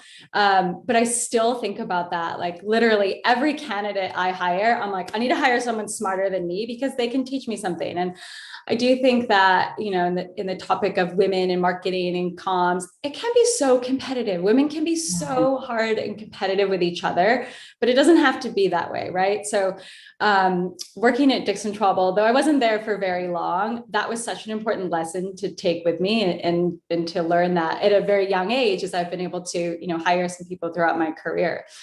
So anyways, I was at Dixon Trouble for a little while, but I knew if I really wanted to work in communications, if I wanted to grow my career in PR, I had to get to New York City. And it wasn't that far away, but mentally it was a big jump, right? When I was in college, I had met this amazing woman named Laurie, and she worked at Marina Mar Communications. And I remember Laurie just being so obsessed with her job and loving her job. And she was like, oh, I work on Secret and Venus, and we have the most amazing clients, and we work with celebrities. And I was like, I have to work there someday. So somehow I manifested this, and I had an opportunity to join the media team at MMC. So what was amazing about this was that I got to work across all of the accounts at the agency. So I was on CoverGirl, Head and Shoulders, Secret, Venus, Clairol, a couple of healthcare brands. But I spent the majority of my time working in beauty. And what we would do is craft the media strategies to generate news for the client. So that could look like helping with a new product launch and just doing like desk sides or things. Or it could look like us doing a big celebrity launch and working with talent. So back then we worked with like the Kardashian family a lot. We worked with Chrissy Teigen before she really blew up. Mm-hmm. So I got to go to a few dinners with Chrissy, which like watching her career just totally explode after that. Feels like a very, very long time ago. But this was a great agency to work for. And I think we're going to speak a little bit about some of the ways that MMC gave back. But one of the things I had the opportunity to do is I really started to travel a lot while I worked there. So through the company, they sponsored me to, we had a big fundraising competition and I won. So they allowed me to go to Uganda to visit a group of young girls that we sponsored their education. So it was amazing to be able to travel there on behalf of the company and share the impact that we had, because sponsoring these girls and working with She's the First was such an important part of the culture at MMC. And it was something that really kept employees engaged, this idea of giving back and helping, where we could. So I did that. And then I got to travel to Sochi for the Winter Olympics. So I'm sure many of you remember that crazy Olympics where buildings weren't built and things weren't complete. But it was such a fun experience getting to live there for essentially a month, and to just focus purely. We were working on the Procter & Gamble Thank You Mom campaign. So we worked with athletes on the ground, and then we sent all the assets back to pitch to the media based in the US. So anyways, then I was starting to see the world, right? And I wanted to see more. So I had the opportunity to move to Hong Kong. And when I got there, I actually landed a job at another female-owned agency. It was called Sinclair Communications. And while I was there, I worked on several restaurant clients. And then we had some other bigger consumer brands that we worked with, one being Swarovski. We also helped to launch Vita Coco in the market, the coconut water. And we did it through the power of influencers when influencers weren't really a thing in Hong Kong at the time. So that was a fun experience. And then from there, I had the opportunity to move in-house. So I took a role at a food delivery company called Deliveroo. And it is still today London's biggest tech startup. It was an amazing company to work for. And I was overseeing communications, corporate and consumer across APAC and the Middle East. So Hong Kong, Singapore, Australia, and the UAE. And this was one of the most fun places I've ever worked. I mean, it was just crazy all the time, growing so fast, jumping from one thing to the next. But I loved having the opportunity to work in-house and really understand the brand and work with the greater team. But from then it was time to move home, not home for me, but now home to my husband's hometown, Minneapolis. So I happened to start looking for roles that were based here, and it was crazy. The timing was just absolutely perfect because I opened up LinkedIn one day just to see what the job market was like in Minnesota. And I saw Aveda was hiring. And I was like, wow, I'm just going to apply. All the stars aligned. Here I am. I love it. Talk to us a little bit about your role at Aveda. What does your day-to-day look like? Yeah. So at Aveda, I oversee global communications, influencer relations, and also sustainability. So because I'm on the global team, essentially what we do is we'll create the strategies that we then cascade to the regions. And then we'll work closely with them to help make sure that they're executing, they're finding executional success in all of their campaigns. So this could look like, and anyone who's worked in comms knows, but day to day can be totally different. But it could be creating press kits and sending that out to our regions. It could be evaluating influence opportunities. We do have a global influencer that we work with, so managing that day-to-day relationship. It could be identifying a brand partnership. And now sustainability is part of my team. And that's because if you don't know Aveda, sustainability is really, really important to our brand. We're situated on this beautiful wildlife preserve in northern Minnesota, just a little bit outside of Minneapolis. And literally you walk outside on the campus and there are wild turkeys running around and deer. And of course I moved here from Hong Kong. So I get a little bit of a different vibe. Wow, this is different. Yeah. But it's really just so perfect for the brand because sustainability is embedded in everything that we do. And of course that includes our communication and marketing strategy. So now as part of my team, we also look closely at any of our mission partnerships. Also what our sustainability goals are. So for example, last year we completed a solar array at our headquarters. So my team's responsibility would be figuring out, okay, well, how are we going to communicate not only the fact that we've done this, but also the importance of this for a beauty company to the public. So that's essentially what our team is in charge of. A lot. So other than, hiring people who are smarter than you, what are other characteristics that you look for when building your team? Good question. So for me, I always think that you can pretty much learn any skill, right? And of course, it's important to have the basic skills of the role that we're looking for.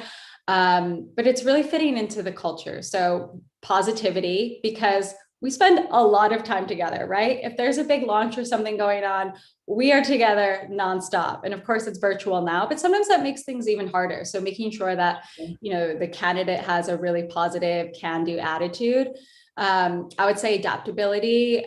I think everyone watching this today knows that the landscape changes so fast that we have to be able to go and say okay, what's our new strategy for this platform? Are we going to start using this platform? Does it make sense to bring influencers onto this? So, making sure that we can adapt our strategies as needed. And then for us, it's also mission alignment. So you don't have to be a crunchy granola vegan or something to work at Aveda, but you have to be conscious of the world that you live in, and you have to, essentially be interested in some sort of sustainability. Otherwise, it's probably not a good fit because that's what we're talking about all the time, right? So that's important to us as well. Yep, definitely. So that's a great segue on sort of the importance of, mission, and you touched upon She's the First.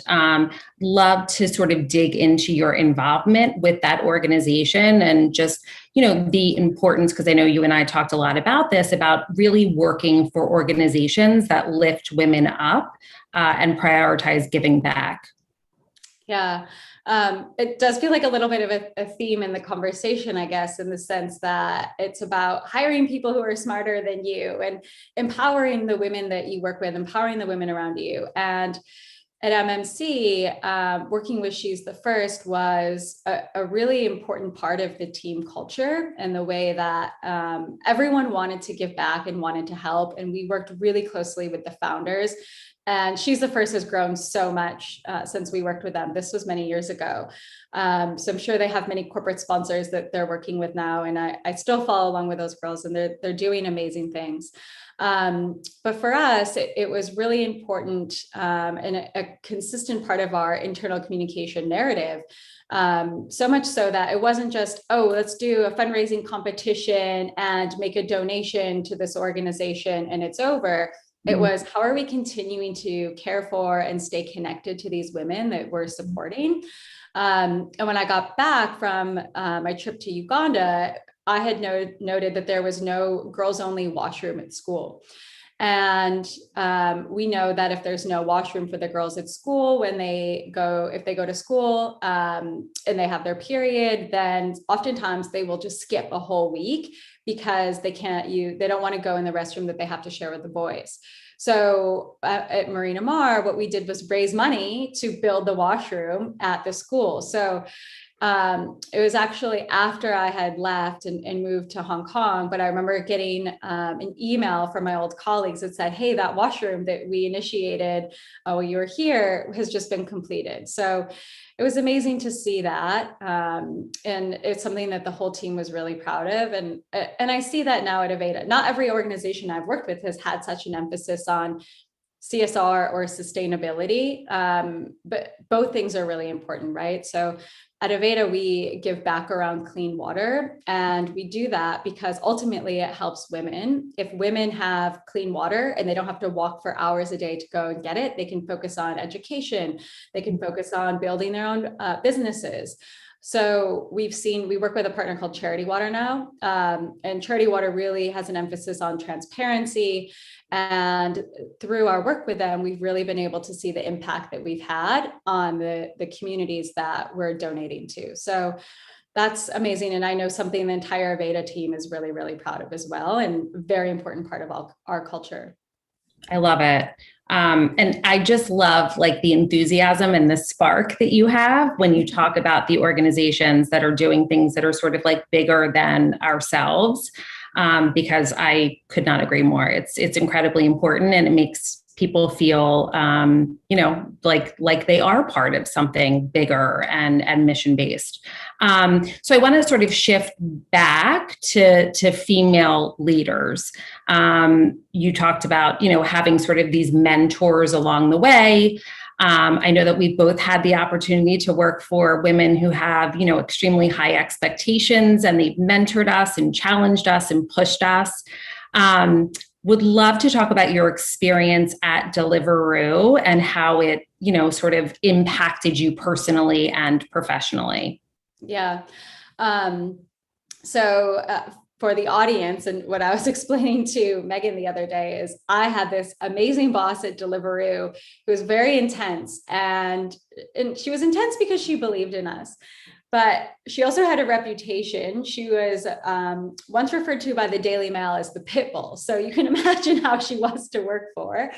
But she wanted us to win. We were up against Uber Eats. We were up against another food delivery company called Food Panda. And this is a startup culture, and we wanted to make sure that in every single thing we were doing, we were beating the competition, and that included communications. So it was, no longer just normal strategy of making sure that we're getting press coverage maybe once a month. It was, we need in every single market 2 stories a week. And our team first said, this is impossible. There's no way we can generate this type of media coverage, especially in these smaller markets. But the thing is, we somehow did it. We pushed ourselves to be as absolutely creative as we possibly could. We used all of our resources. We looked at outside partnerships. And we pushed our own internal teams to move on things that we thought were really important because we were trying to meet our goal of beating the competition, essentially. So, reflecting back on my time working at Deliveroo, I was there just under 2 years. So it wasn't a very long time, but it was a very impactful time because I achieved so much. So, I did it through the support of my boss, who essentially said, let's go get it. Let's go get the competition. Let's get the coverage. And there's no way I could have done it without her. And I would say for me, it's a career highlight was working at Deliveroo and working with her and having the support to also work independently and have the autonomy to be able to just make decisions and do things that we knew would move the needle and just be able to move really fast. So I think it's something that's really important. And although I think the management style can be off-putting at first, essentially working for someone who has really high expectations like that, but also believes in you is very, very empowering. Definitely. And so, yeah, it builds confidence and you kind of look back on that time and say, I did that. And I didn't necessarily think I could do that. So yeah, it's really important to have people like that in your life. Speaking of, are there any favorite female business leaders that you follow on social?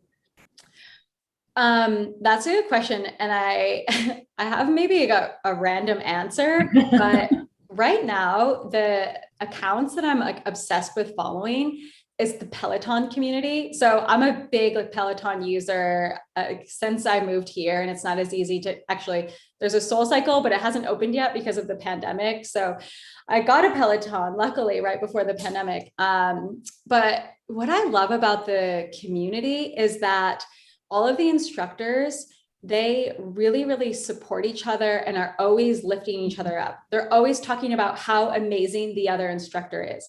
And they're best friends. And it's a really nice thing to watch because it makes you as a user or viewer or whatever feel really connected to that community, like a caring, warm, welcoming community of people that it's sort of like a family, right? So even though, you are never going to class with these people, you're never seeing these instructors in person, I think they've done such an amazing job of cultivating a virtual community in a way that I've never seen before.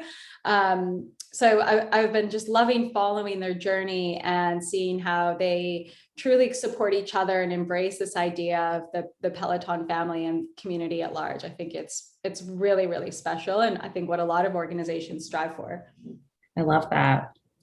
So speaking of influential people, let's talk a little bit about the world of influencer. When we talked last week, we talked about, in sort of our previous lives, having that front row seat in how rapidly consumer behavior changed, and really the expansion of where consumers are, getting inspired and informed.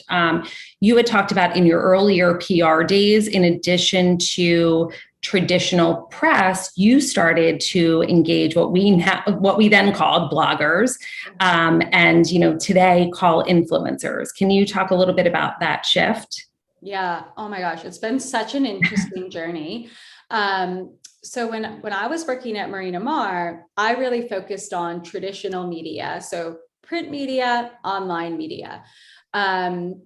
And at that time, we had 4 or 5 people who really focused on that traditional media. And then we had one person who was working with the bloggers, as we called them at the time.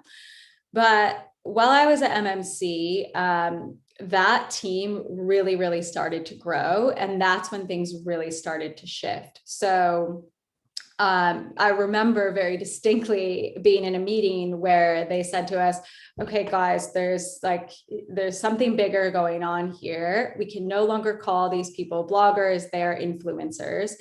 And that's when we started integrating influencers into all of our strategies. I mean, it was making sure that they were invited to every single event, received all the press materials, received the products early.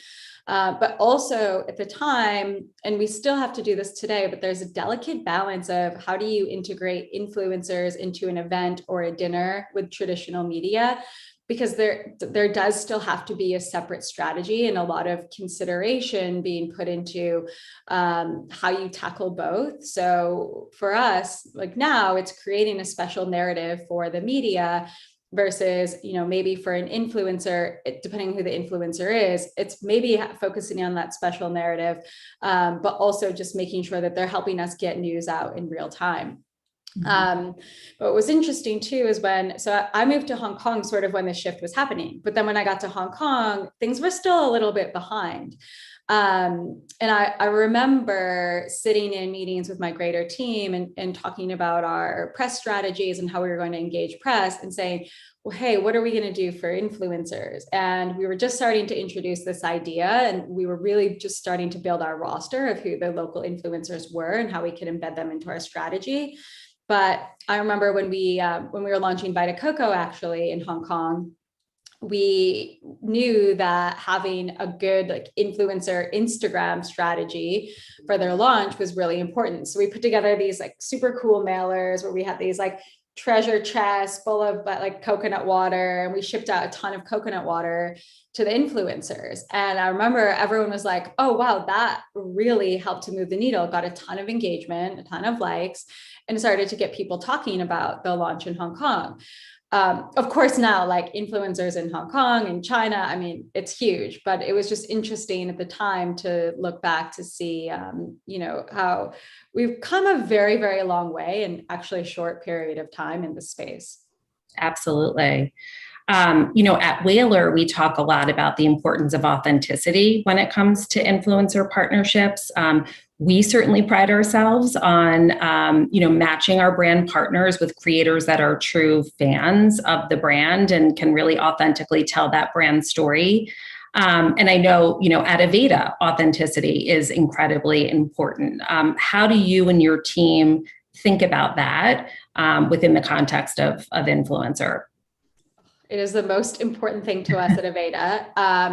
And we go to great lengths to make sure that we have authentic partnerships. So we have, I think what's super unique to Aveda that I haven't seen anywhere else with any other brand is that we have a very long list of things that we have to watch out for with anyone that we will partner with, because we absolutely do not want to jeopardize that authenticity.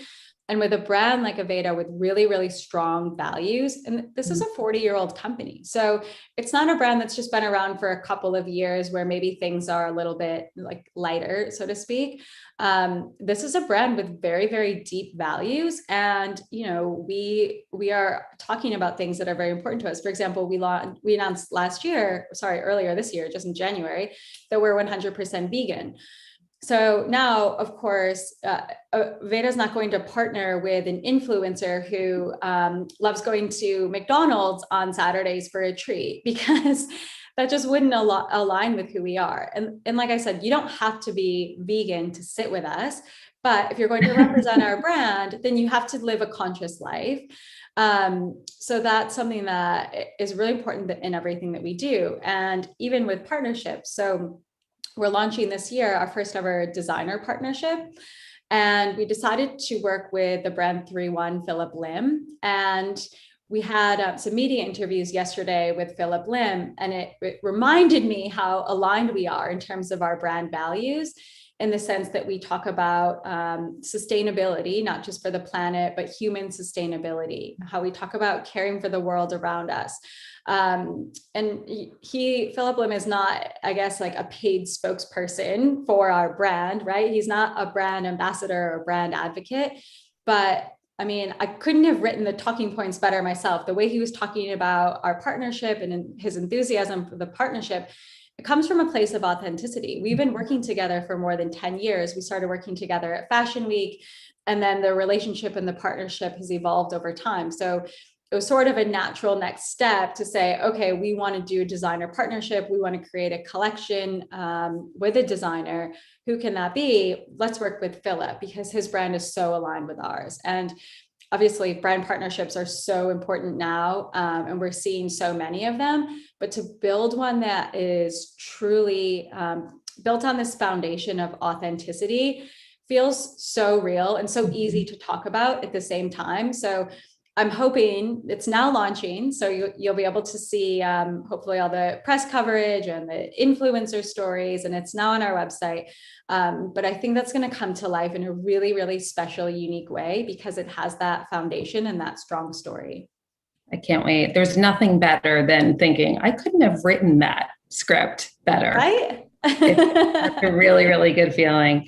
Yeah. And I know that you recently appointed your first ever global advocate for sustainability, Arizona Muse. Can you share a little bit about that partnership?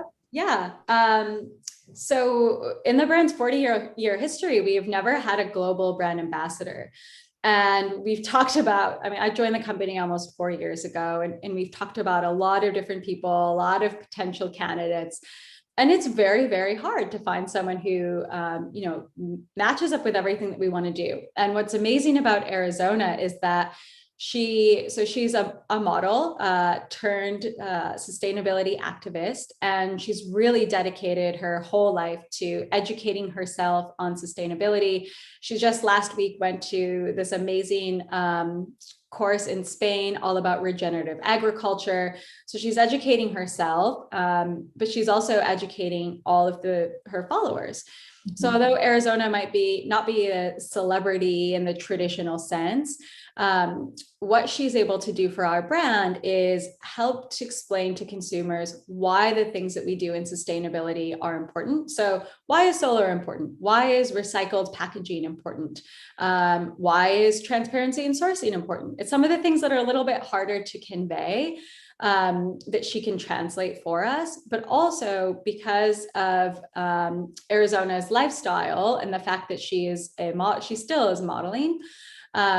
It's demonstrating to the consumer that you don't have to sacrifice performance for sustainability. You can have both. You can have a product that is made from natural ingredients, but also one that really works. So having that like duality to the messaging is really important. It's something that Arizona has helped to share that narrative for us.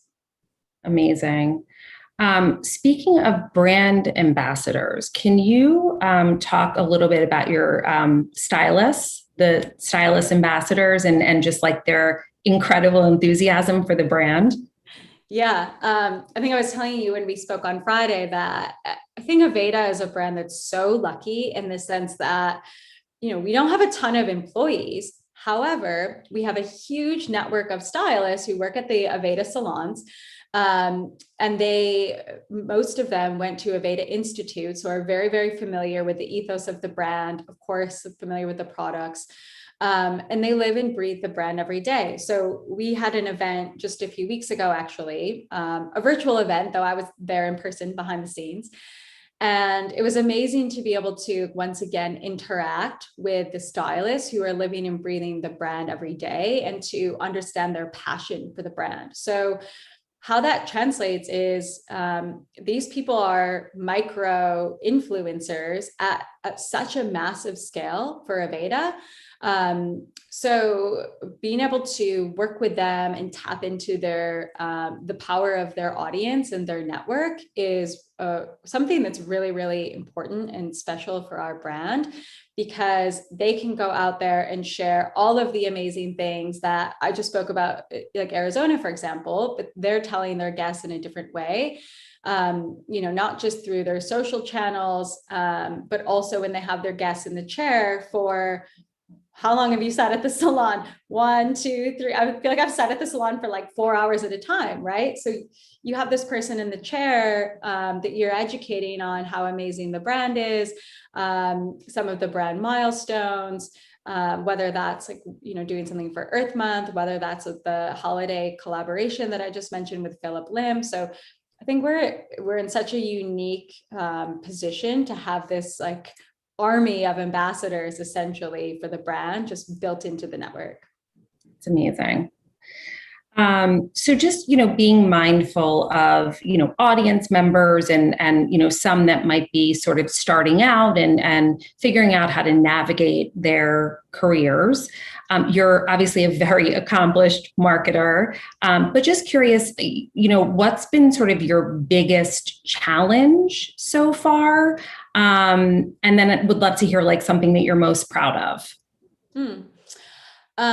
Biggest challenge I would have to say now is the pace of things is just, it's crazy. It's so crazy how fast things happen and how fast people forget. So I think like on one side, there's this challenge of always wanting to generate new news to stay on top of the news cycle, to stay, in front of the consumer. So, whether you're sending out new product news or whether you're announcing something, but, making sure you're always in the media or in people's feeds. I think that has been super challenging, also considering that there's less media than before. But then, similarly, but I guess kind of on the flip side is that if something negative happens, that can also just spiral out of control so fast and gain a lot of traction. I mean, we've seen it with, we can come up with millions of examples. So it's making sure that, we stay on top of anything that could be potentially negative for the brand. So I think the connectivity, well, of course it's amazing. And here we are, talking to each other from New York and Minneapolis. I love being connected. I love technology, but I think it's made things really, really challenging for us. And then to answer your other question about biggest achievement, I would have to say that, so when I was working in Hong Kong at Deliveroo, we were launching what a lot of people know as dark kitchens. So essentially, if you are in the East Village in New York City, but there's no Thai food in the neighborhood, but there's Thai food maybe in the Upper East Side that's super, super popular. We could assume by looking at our data that this Thai restaurant would do really, really well in the East Village. So what we could do is what we did do was we would open what we call dark kitchens, and we essentially rent out a building, build in just a small kitchen. So think of the tiniest kitchen you could imagine for a restaurant, and then just do delivery only from that building. But at the time, while we were launching this, there was a lot of fear and unknown around dark kitchens because, partially because of the name, right? Like, you don't know, you can't see inside, you don't know what's going on in there. It's not the same as your favorite restaurant that you think you're ordering from. It's totally different. So when we were launching this, we had to be really careful with our media strategy to make sure that the consumers understood it as an amazing benefit to them, because of course it is, right? They're getting their food faster. We're making sure they can get their favorite restaurant delivered in 20 minutes or less. So our media strategy was really, really important. And it was also important to generate awareness around this and celebrate it, because on the flip side too, it was important to investors that we were winning in this space. So I would say for me, it was having that launch and launching it in Hong Kong, Singapore, Australia, and Dubai was one of the coolest things I've done in my career, because it was so important for the company. Awesome. Rachel, there's a question from the audience. How important is the data behind influencer marketing? Do the metrics drive the messaging? And I think I actually was going to ask you something similar, like data informing your strategy. What does that look like? Yeah. Data is super important to us, and it's definitely something that we look at for any partnership that we have. And I would say too, at the regional level, where our teams are working directly with influencers and, making sure their success, the data is important. However, there might be different metrics for success. So I've spent some time consulting with the regions on, what is the outcome that you're looking for? Because we've found challenges, for example, in the past on an influencer not driving sales, but then I had them look at the awareness metric and it was huge, right? So I think yes, having the data is really important, but understanding how to use the data is just as important, because there's so many amazing tools now that we can tap into, and making sure that we're also looking at that from a global lens of how do we translate from region to region and make sure that we're using the tools that we have available to meet all of our common goals. Awesome. Okay, so it looks like we only have about a minute left. So my last question is, what advice would you give your younger self? What advice would I give my younger self? Don't be so afraid of everything and just go for it. I mean, I think I in hindsight, I spent so much time worrying about like what's coming next, what's the next thing, and everything's fine. Everything worked out just fine. And of course, like I took some risks. Like when I moved to Hong Kong, I didn't have a job, but I spent my first probably 3 weeks living there, worrying about whether or not I was going to get a job, and I didn't enjoy myself. Right. So I would say, yes, I wish I had the knowledge that everything would be okay and work out, and I didn't worry so much about the next step because everything ultimately falls into place. Yeah, absolutely. Rachel, this was so great. It's like so lovely to connect with other women in marketing. Definitely, particularly valuable to me. And I'm sure many of the audience members to understand your perspective on, the influencer world. A huge thanks to Brand Innovators for hosting us and everyone that joined. This was fantastic. Yeah, thank you guys. Thank you, Megan. Thanks, Emily. Thanks so much for joining us, guys. That was a great note to end on. So appreciate it. And I know we have a lot of people always tune in for these sessions. So great to have you both here. Thank you. Bye, Rachel. Bye, Emily. Bye. Bye. Well, we hope you'll stick around for our next few sessions because we have a few more amazing speakers on deck.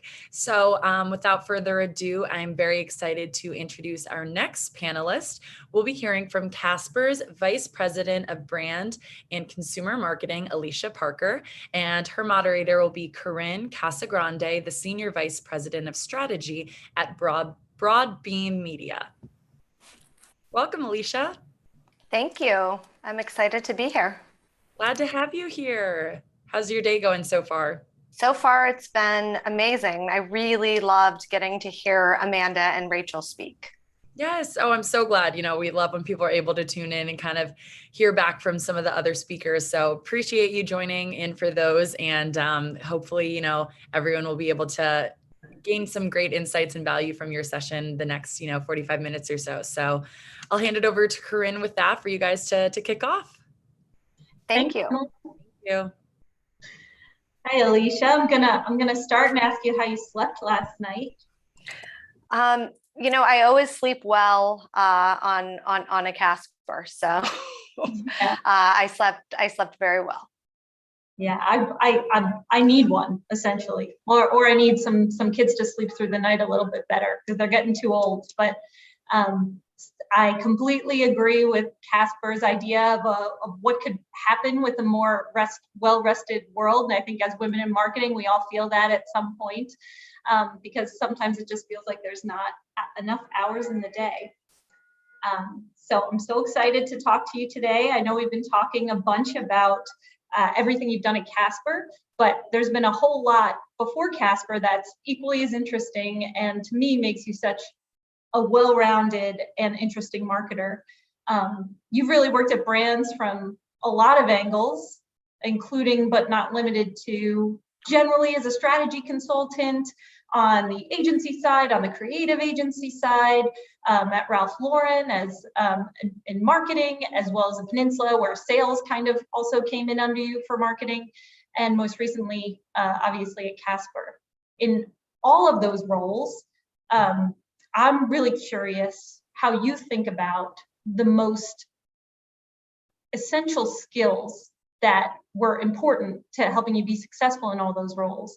And then, of course, what you think you picked up or sharpened along the way in each one of those to make you the marketer, the 360 holistic marketer you are today. Well, I think it's always interesting when you have the opportunity to have conversations with you in preparation for something like today, because you take a moment to kind of stop and reflect a little bit. But I think overall, each role I've had has built into the next one. I started out my career, as you mentioned, in strategy consulting and executive training and development, where we were really focused on creating a kind of a strong foundation of building strategies that drove business results.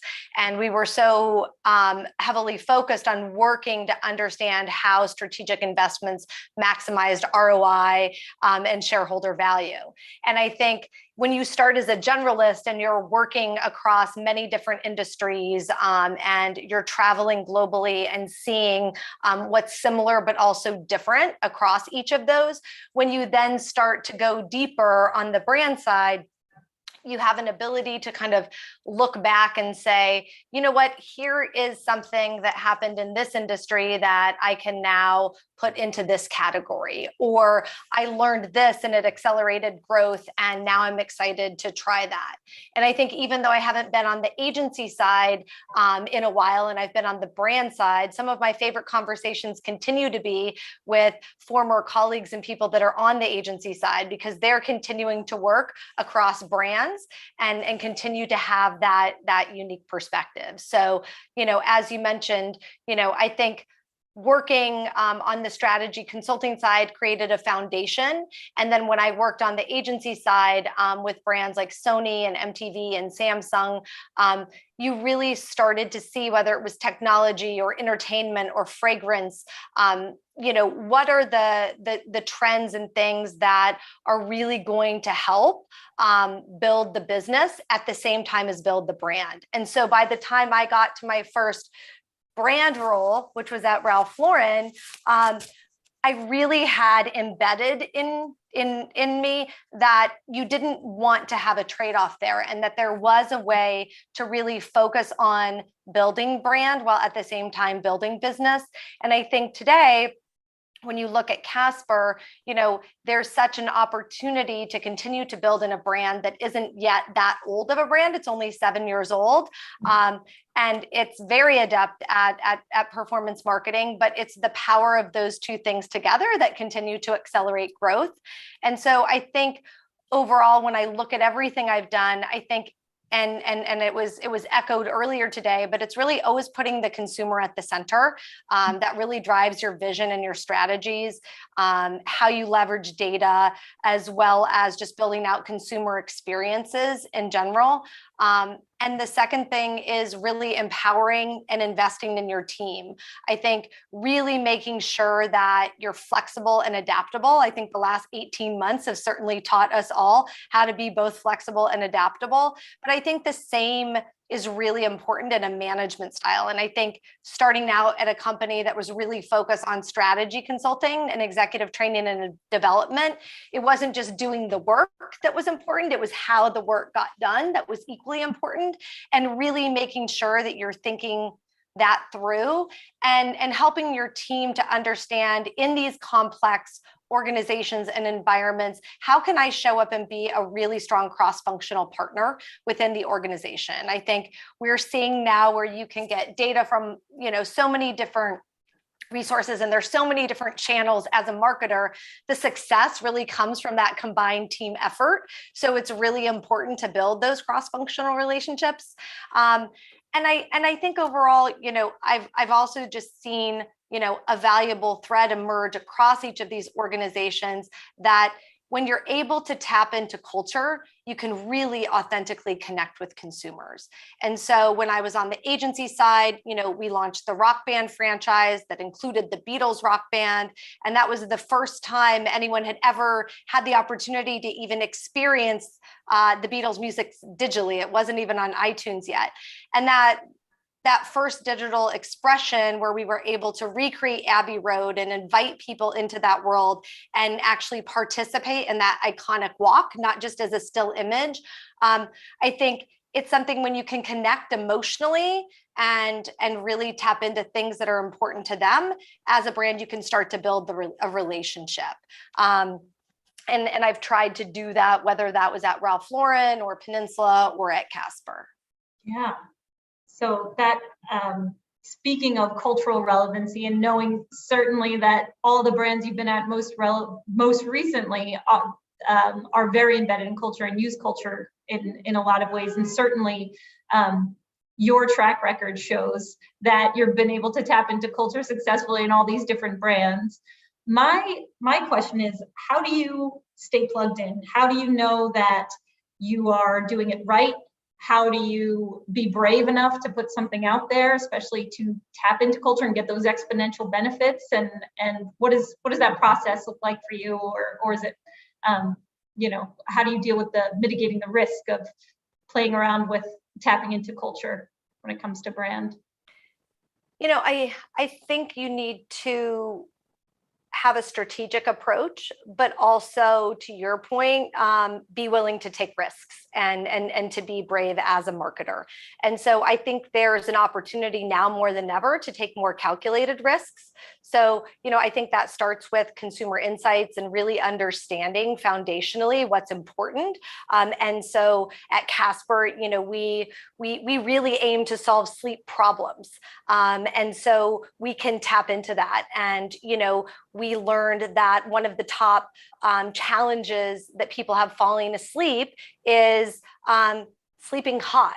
And so as a result, we were able to launch a new product line that really helped you stay cool all night long through a number of different products. And so we launched the Snow mattress in April, and that also was at the time where we launched our new platform, Love Your Tomorrow. And so I think as a brand, when we looked at what was happening in the world coming out of the pandemic, how we wanted to show up for our consumers, we knew that we want to show up not just in offering products, but really paying attention to things like wellness. And I think sleep has become a real pillar of wellness, and also improving anxiety. People report, a level of anxiousness. So how can we show up to help them with that? And then just overall optimizing one's life. And so whether that's falling asleep faster, we have the glow light that's created that helps with that. I think overall, it's just really important to pay attention to what's happening out there, to be a really active participant in culture and see what the conversations are about, and then authentically figure out how you can participate. Yeah, and I certainly hear everything you're saying so much in the ethos today, especially the last 18 months of even about optimizing your life. I mean, you can go down subsets of people who have tracked every aspect of themselves and have every device and health gadget possible. But that's really something that I've certainly seen and felt, and I'm sure most people watching have seen and felt in the last 18 months.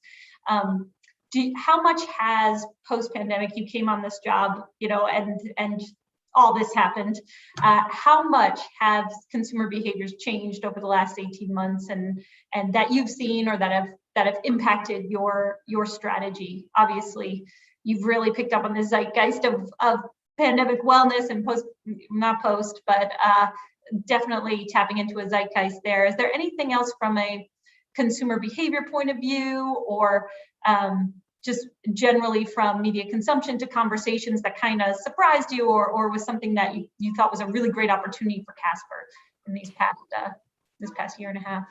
I think what I mentioned before, I think, overall, I think people are really viewing sleep as a pillar of wellness. And so just as you started off the conversation saying, how did you sleep last night? It's almost how you slept really impacts your entire day, and therefore so much of your life. And I think, our CEO, Philip Krim, asked the question, can you imagine the potential of a well-rested world? And I think we've, since we started, but also especially, coming out of the last 18 months, continuing to look at how we can show up for our consumers. And I think when you look at, the sleep channel that helps you fall asleep that we have on Spotify, and a lot of the content that we've created that's out there, I think what we're trying to do is look at, as a brand, how we can show up in different aspects of sleep and our consumers' lives. And so I think it's really about meeting consumers where they are. And I think right now, people, if you look at how much conversation happens even on social around sleep, and the number of people in the category, in sleep tech, in meditation apps, in everything that's even adjacent to this, I think looking at those macro trends, you can see this is something that people really care about, and they see how having a well-rested night contributes to their success in life. And I think that's why, we're really focused on providing products and showing up in consumers' life in a way to enhance that. Yeah, and there are certainly so many ways that Casper has found to show up in consumers' lives, right? Content has always been a really standout component of your strategy. I know I've read, very well researched primary research academic papers on sleep from Casper, but I've also played the games on the subways in the out-of-home transit ads. So how do you think about content? How does the brand guide the content strategy, especially when there's so much that you're doing in so many places to show up in these consumers' lives? And how have you kind of used brand to guide content strategy since you've been on board? I think overall we want to be a real sleep authority for people and be able to give them real valuable information. And at the same time, as a brand, we really have always been about joyful experiences. And so very much what you alluded to, we want to continue to spread that joy. And so when we launched, our Love Your Tomorrow platform in April around our cooling collection that was focused on a real sleep problem, which is sleeping hot, we partnered with Vanessa Bayer from SNL to embody tomorrow. And it was really very much focused on continuing to spread joy. We wanted her to show up in your life, showing you how you can have a better tomorrow and make you smile. We didn't want to just say, here, we've solved this sleep problem. We wanted to do it in a way that's decidedly Casper, which is, have you walk away saying that was joyful, that, that made my day feel better. I laughed. And so I think as a brand, we want to sit in those two places. We want to solve your sleep problems and give you an array of products that does that. And at the same time, give you content and have you interact in a way with the brand that feels very authentic. Yeah. And is Vanessa Bayer as fun as she seems like she would be? I think, I think she's an incredible human. I think if you look at her success, even post SNL, she has a new show that's come out. She's very dedicated to working with, some charitable endeavors that she had through her connection with some health things when she was younger. And I have to say, she's also a really thoughtful human being. Every time she sends an email to anyone on our team, I think she really embodies what the brand is all about. Yeah, that's fantastic. So it's what was surprising to me when we were talking is when we were talking about this rebrand and Casper having been around 7 years, and it still feels new to me coming from a performance marketing point of view, because Casper was very much the D2C darling. They were known for investing in really taking growth and performance in one way in the marketing trades, and also investing in brand in a way when people were kind of picking a side.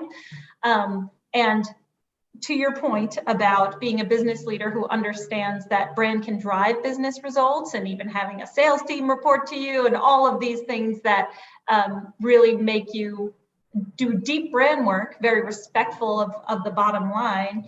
How is it different? So coming from having all this experience and understanding the value of the business and driving business results, but coming from brands most recently that have incredible heritage, decades and decades of brand building on top of them, to a 7-year-old brand that's going through a rebrand already because everything must new is just constantly in flux and changing, and you're 12 steps ahead of the game. in the marketing trades anyway, that's, our perception of Casper. What if you took both of these marketing organizations and both of these teams, maybe teleported your Ralph Lauren team into the Casper organization and vice versa, what would they most admire about each other? I think that the adaptability and the commitment that Ralph Lauren has to brand is something that I think Casper would really respect. I think Ralph Lauren, even as a 50-year-old company and being maybe, a heritage brand, really had to focus on being consumer centric to see how it needed to evolve. And I think, when I was there, it was very much, you were starting to see the role that influencers were playing culturally. And it was at a time where we saw Haley Baldwin at the time was actually one of our e-com models. And we made the decision to put her into the campaign when we started to see how many Instagram followers she had and how she could really start to extend that platform with authentic storytelling. And we were one of the first to put Bella Hadid in a campaign. And I think as we were looking at, how can we connect with things that are happening? And I don't think you'd put EDM music and music festivals in the same sentence as Ralph Lauren, but we did partner on content where we created not just a brand video, but the official music video for the song Wake Me Up that went on to be, a hit and now has over 2 billion views on YouTube. And we had our entire fall collection in there, and it enabled us to have both the earned and the paid media. And so I think, when you look at all those things that an established brand like that was willing to take those risks, and have those be calculated risks, we were able to tell a really authentic story, but also get incredible reach and also connect with new consumers that we were able to bring into the brand. And so I think Casper would love to sit in those meetings with that team and creatively have those conversations. Conversely, I think, I still see Ralph Lauren very committed to innovation. Casper, is so consumer centric from everything from how it builds products to, how it looks at a full funnel approach to marketing, and is so adept at looking at things across the entire funnel, building brand, and at the same time pulling all the levers and showing up in all the places where consumer conversation is taking place. And so, I think that they would actually, I'd love to see that collaboration take place, because I think they would both see actually a lot of similarities in how people show up in each organization. Yeah. I can see the wheels turning already, Alicia. You're really committed to cross-functional team building. I absolutely have I can tell that you put your money where your mouth is when it comes to all these things. One thing we did talk about a lot was with content and the importance of content and all the different ways you can go. That context is just as important or relevant. Can you expand on that a little bit and maybe give us some examples of, content in the right context and how that's one of your philosophies as a brand marketer? Yeah, I think there's such a unique opportunity with so many platforms available to us as marketers that it's no longer a one size fits all. It's no longer about taking a lifestyle image and putting that image everywhere. It's really about taking the opportunity and looking at the channel and saying, what type of content makes sense here? And how can I show up very natively to whatever the consumer is experiencing and be there? And so I think anytime we're looking at different channels, TikTok was mentioned earlier today, but I think that's a great example of, I think Casper has an opportunity to be very joyful and fun in that platform that's very intrinsic to the brand. And we've done that. And I think, that wouldn't necessarily be the same thing that you might run in display or on TV. And so I think really looking at who you're reaching and who you're going after and how you can really personalize that content to their experience and again, make it better. So, I think another example is, our sleep channel here where, we're showing up where you can access that through Spotify or YouTube. And you may be there, and at a moment where you're looking to go to sleep, whether or not you have a Casper product or not, you can get to know us, and we're there and committed to helping you have a better night's rest. Yeah, that makes a lot of sense. You mentioned about, as part of this, it's not just in one of your roles, it's not just how you do the work, it's how the work gets done. Again, that it seems to really make sense with the content and the context. From your point of view right now, in your role as kind of a brand leader, how do you think about your job and what you are most responsible for? You strike me in our limited conversations as a woman who gets a lot done. So is it about driving the creativity? Is it about the execution? What are you most responsible for making happen, and how do you get these things done? How do you prioritize all this execution? I think it's very important to have a strategic plan and really look at what are those business drivers, and really have and be very clear about what the priorities are. I think it's equally important knowing what you say no to as what you say yes to. You can do things really well and make sure everything is connected when you put it through that strategic filter of how you're going to show up. So I think that's the first step. I think the second step is really allowing your team to do their job, and really empowering them to get to do that work and add to it. I think it was said, earlier today, you want to surround yourself with people who are smarter than you. And I think I've been very lucky throughout my career to work with some really incredible people.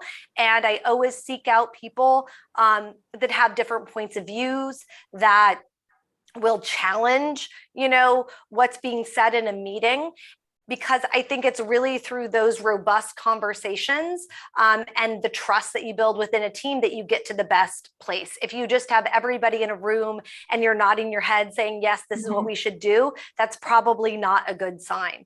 It's really best when you can create a dynamic where people feel like they can come with a recommendation and an opinion.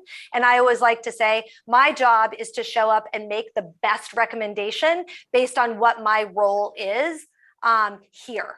Now, somebody may come with another piece of information that I didn't have and may add that to the conversation, and we may come out with a different conclusion. So I tried not to be so tied to the outcome, but rather making the best recommendation based on all of the inputs I have, and then coming to that clear next step to ensure that the strategy and the execution are equally effective. Great. As someone who deals with performance marketers all day and knows how sometimes there can be a tension in between brand and performance and non-quantifiable aspects of brand, I guess I'll call them, you are able to build a cross-functional team. You joined this role and then completed a rebrand, a total rebrand, as a relatively newer team member.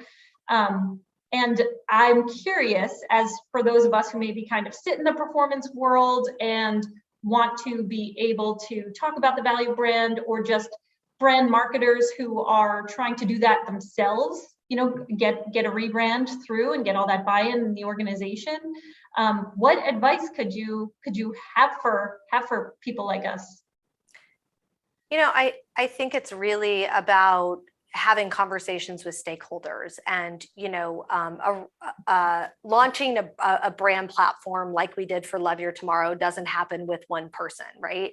It happens with an entire organization embracing something. And I think having a mission that's as ambitious as awakening the potential of a well-rested world. I still remember the first time I sat down and had breakfast with our chief commercial officer, Emily Arell, and she said, I came to Casper because of this ambition. And I think when you have that shared ambition, and then you're looking at how you're going to extend that, you sort of know that everybody signed up for what's possible. And so I think it's continuing to sit there, but really look at the things that you can measure. And there's a lot that you can look at, direct traffic to your website. You can look at, that versus paid. You can look at a lot of the things that brand drives and supports. And then I think you have to just look at things holistically and say, look at competitively, what are brands out there that you admire? Peloton has been mentioned. There's been a lot of, you look at a lot of the direct to consumer brands that are out there, and there has been an investment in brand. And so I think you can, anecdotally feel confident saying that brand done and invested strategically only enhances performance. And even if you can't do that on every single thing, you can hold hands as an organization and say, we know that there are going to be strategic trade-offs that we make here to get to the best possible place. But at the end of the day, I think the reason why consumers keep coming back is when you build an emotional connection, and you can't performance market your way out of that. That's right. I love that. I'm going to write that down as a quote. Speaking of other things you can't performance market your way out of, Casper created a category and had to do a lot of consumer education. Some brands jumped on the bandwagon. There was a lot of copycats drafting off of brand equity that you built up. Do you have any new sets of considerations when you think about brand with this kind of D2C challenge, or does it even entrench you further into what you already knew about the importance of brand and what you need to do going forward? Well, they say imitation is the highest form of flattery. So, I think with that becomes both a challenge and an opportunity, from a business perspective. And that is, you have to continue to look at the stories that you're telling and think about what may already exist that you haven't shared yet, but will really connect with the consumer. And I think, as a brand, we really, have built a strong brand since launch. I think the founders were very committed to showing up in unique ways and unique places, and very much took experiential marketing into the realm that a lot of people leverage today. So I think there's a lot to be said on that foundationally.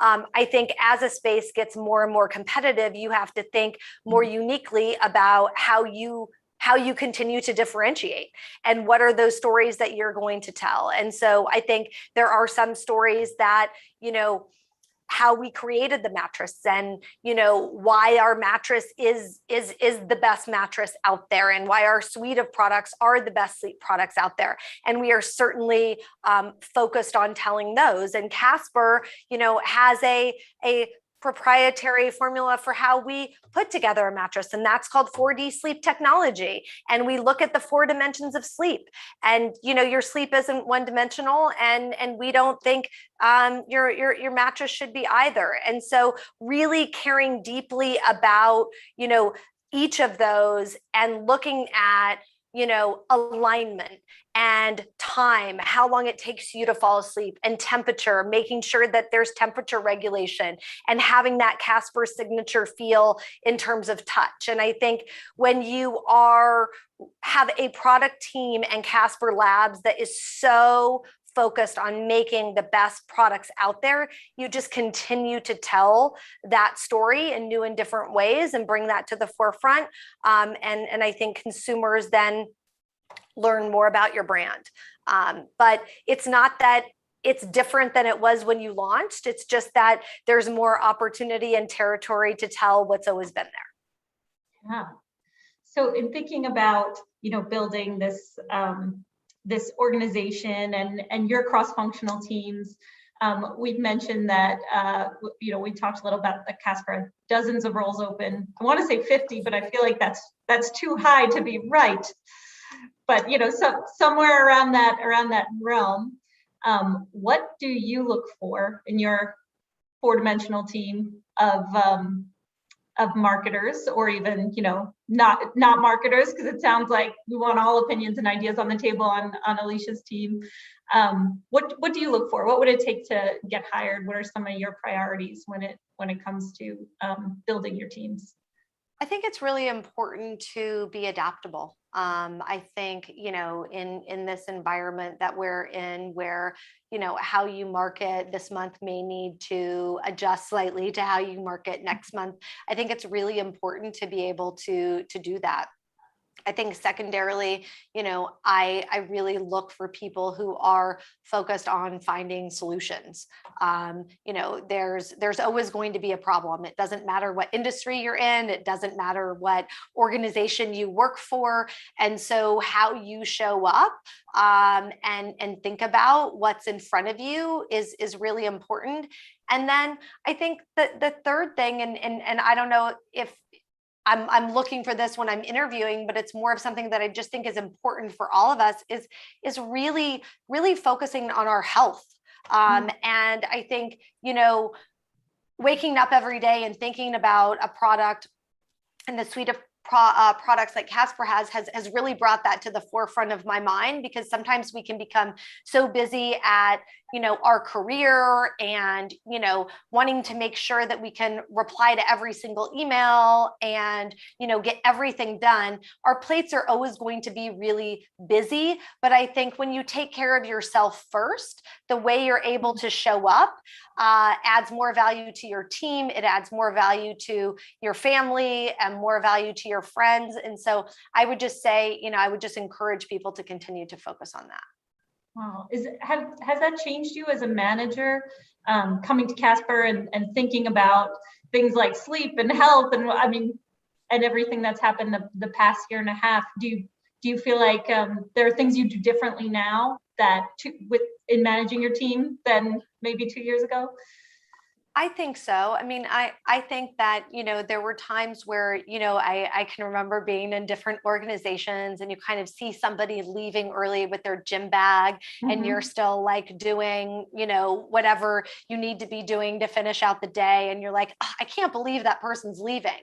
And I find myself now saying to our team, make sure that you go for a walk, make sure that you're, taking the time to exercise. And I think you're starting to see the benefits of what we're providing to people from a product perspective and the difference that that's making in their life. And you want to make sure that your team and internally, it's really matching what you're saying externally. And so I think it's something that's become much more top of mind, with sleep being a pillar of wellness in general, and really having the belief that that's critically important.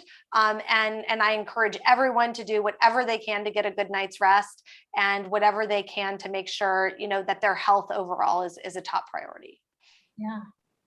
Well, Alicia, I've heard a lot, and besides this past 40 minutes, I've had a lot of great tips, and I understand the value of testing and learning, adaptability, making sure that you are taking calculated risks, and all those things that I'm going to take away from our conversation.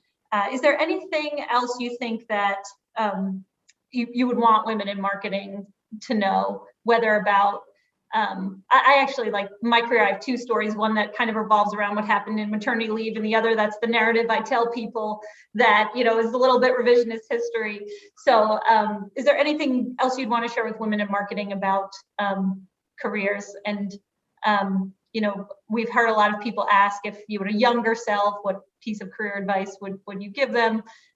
Anything along those lines?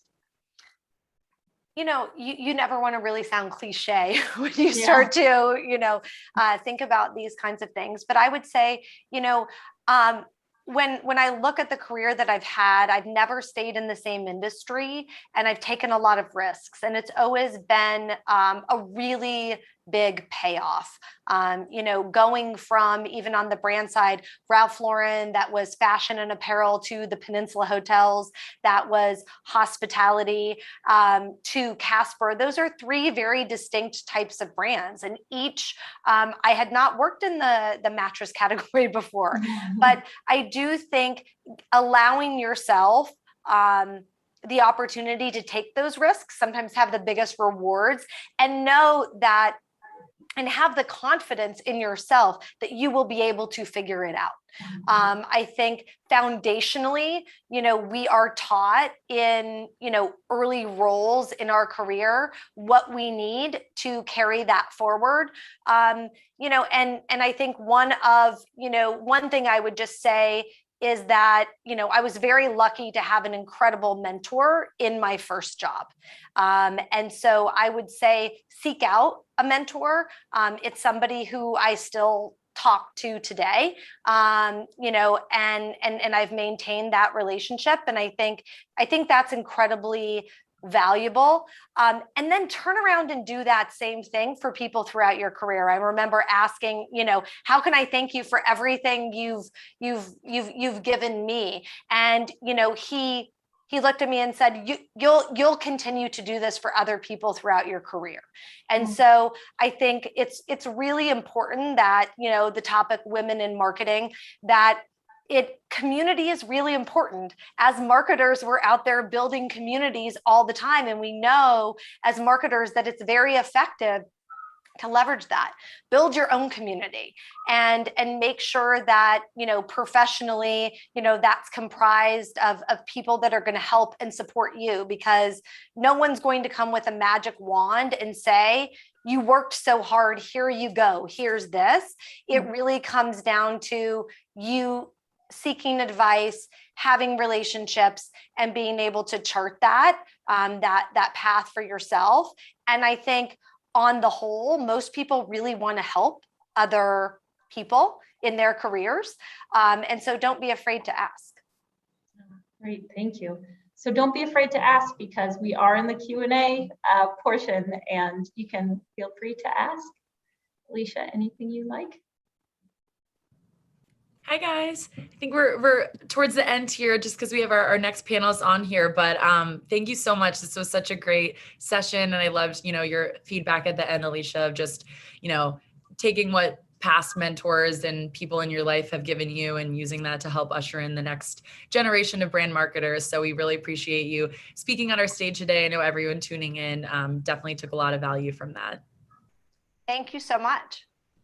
Thank you so much. Thanks, Corinne. Thanks. Hope to have you guys back again. Well, we are finally on to our last session of the day, last but not least though. So we are really excited to welcome Allison Griffin, the head of marketing from State Farm, who will be joining us alongside Kristen Glushin, the head of partnerships and marketing at Trigger, the XR agency. So we will welcome them on shortly, but overall it's been such a great day of women in marketing, hearing some amazing panelists. So continue to share your questions for those speakers in our chat function for Allison as she joins us, because I know she'll want to hear what you guys want to hear about. Hi, Allison, how are you? Getting my mute off. There you go. Hi, how are you? There you go. Good. Glad to have you joining us today. And looks like Kristen's on as well. Good afternoon, everyone. Welcome. Thank you so much for having us. Of course. Well, I'll hand it over to you to take it away, but really excited to hear from you both. Great, and thank you so much to our audience. My name is Kristen Glushin. As was mentioned, I'm the head of partnerships and marketing for Trigger, the mixed reality agency. We create AR, VR, and XR experiences to connect consumers to brands and sports and entertainment and e-commerce. And I have the distinct pleasure of moderating the session with Allison, the head of marketing for State Farm. And we've had some really great conversations. I think today's session is going to be focused not only about the unique perspective that we as women in marketing have, but also about the changing landscape that many brands are facing, like State Farm, and how they are adapting using new types of channels to reach an audience. So I'll just jump right in with my first question, Allison, because I think it'll give you a great opportunity to introduce yourself and share a little bit more about your background. But my question stems from something I saw about a week ago. It was a McKinsey study that was just sharing that in today's environment, likely as a result of the pandemic, no doubt, a lot of individuals, men and women, but especially with women in particular, they're reevaluating their needs in the marketplace and what they're passionate about and how their employers can really help to satisfy them. And interestingly, in your background and career journey, you were presented with kind of a similar pivotal moment where you made a shift.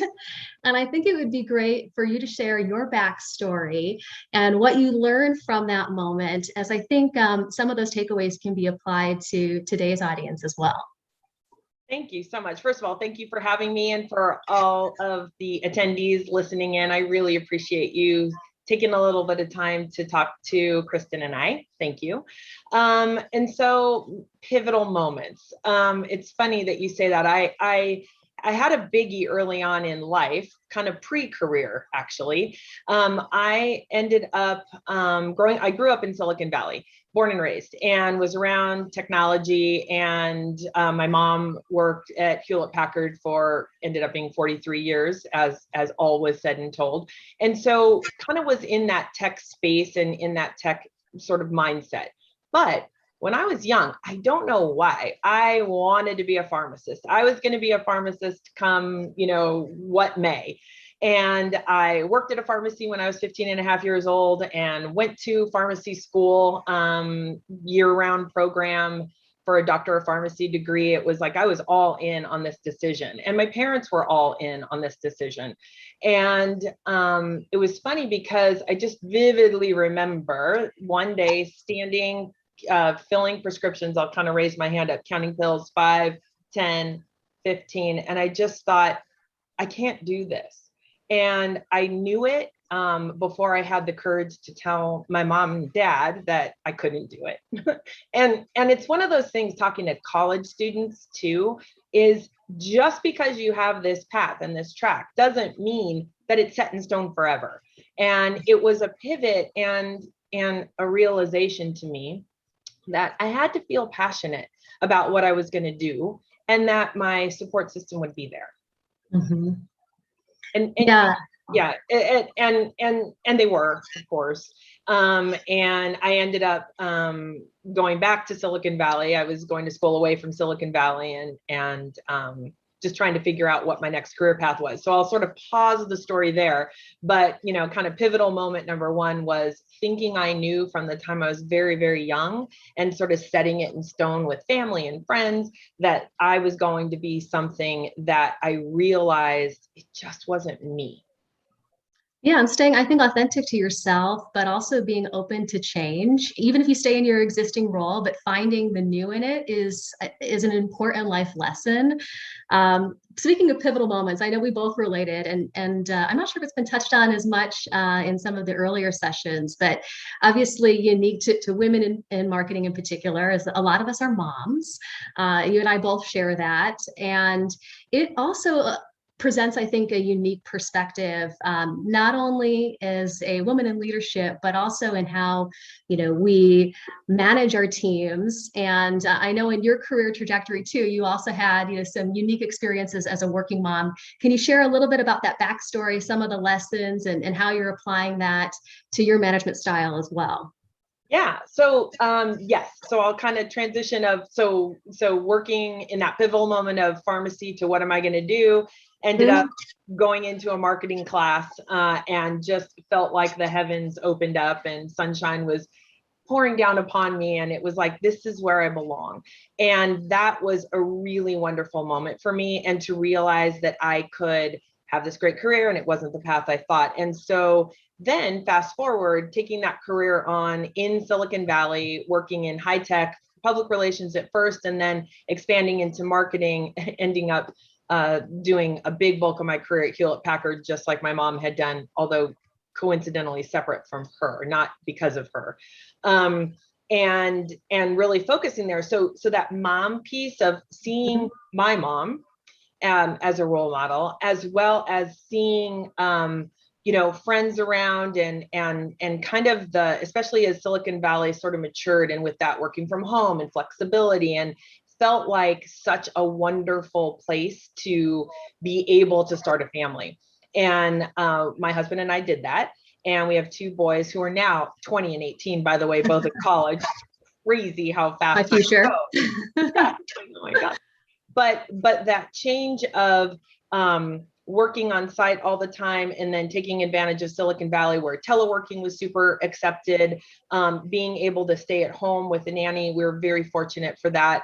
But to be there with my kids and still be able to advance in a career was, I think, I'm very fortunate and blessed that Hewlett Packard was where I was at that time in my career, and that those opportunities were open. And it's funny now, that was pretty ahead of its time then in like 2000 is when my when I was pregnant with my oldest son. And now we're kind of back to that, which is really cool. And so that flexibility for women to be able to not have to make necessarily the ultimate choice of I have to pick one or the other, but being able to kind of meld that, I think is really, really great.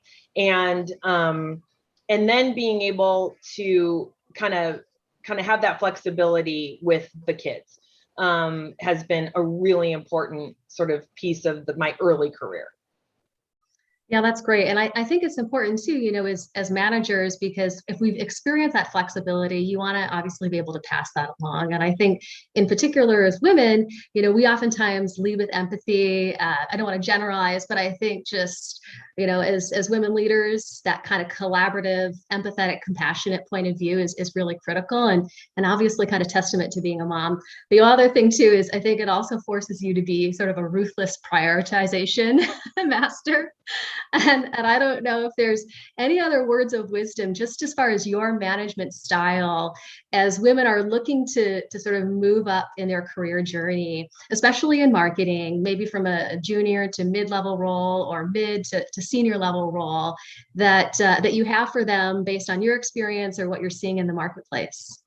Yeah, you know, a manager just wants to know that they can reliably depend on their team and that the team is focused on its objectives. So a manager needs to be very clear about what those objectives are and what the expectations are. And, you know, I always have been a manage by objective and results. Like, what are we trying to achieve and outcomes, basically, rather than I need to know where you are right now. Are you sitting at your desk? That kind of thing. And it's like, as long as the work is getting done. So I say that to say, if you're earlier in your career and, you know, you are demonstrating that sort of eagerness to understand what the roles are, ask questions, be clear with managers about things that might come up, because, you know, manager just basically never wants to be surprised, right? That's the whole managing up situation, is so that your manager just knows what's coming. Even if the news is bad, it's totally fine, as long as you're clear about it. And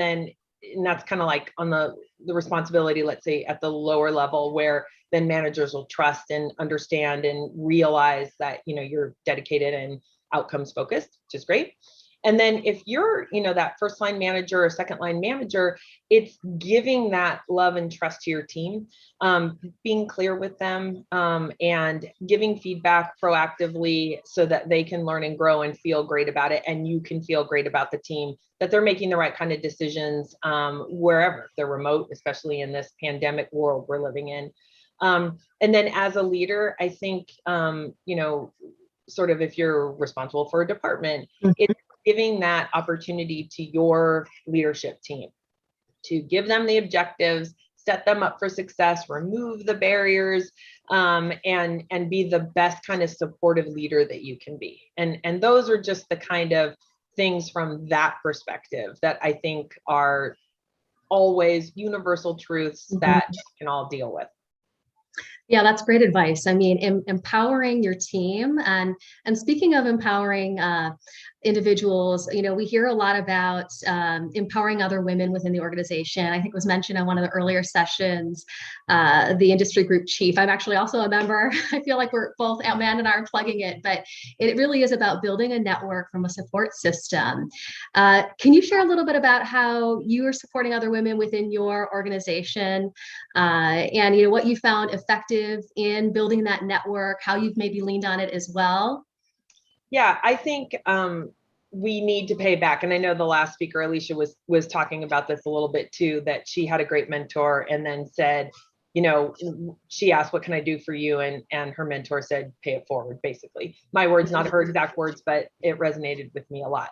And I think that's what we need to do. I have always made time and to be available, to be a mentor, not because I think I'm right about everything at all. It's to have that two-way dialogue and to keep me understanding and learning as well, and to keep my finger on the pulse of what the sort of struggles and thoughts are of the teams that are, toiling away all day, every day.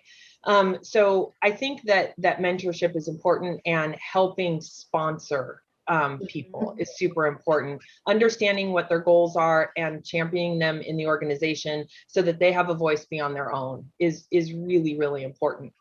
The other thing I'll say, though, also is the notion that men are great supporters of women too.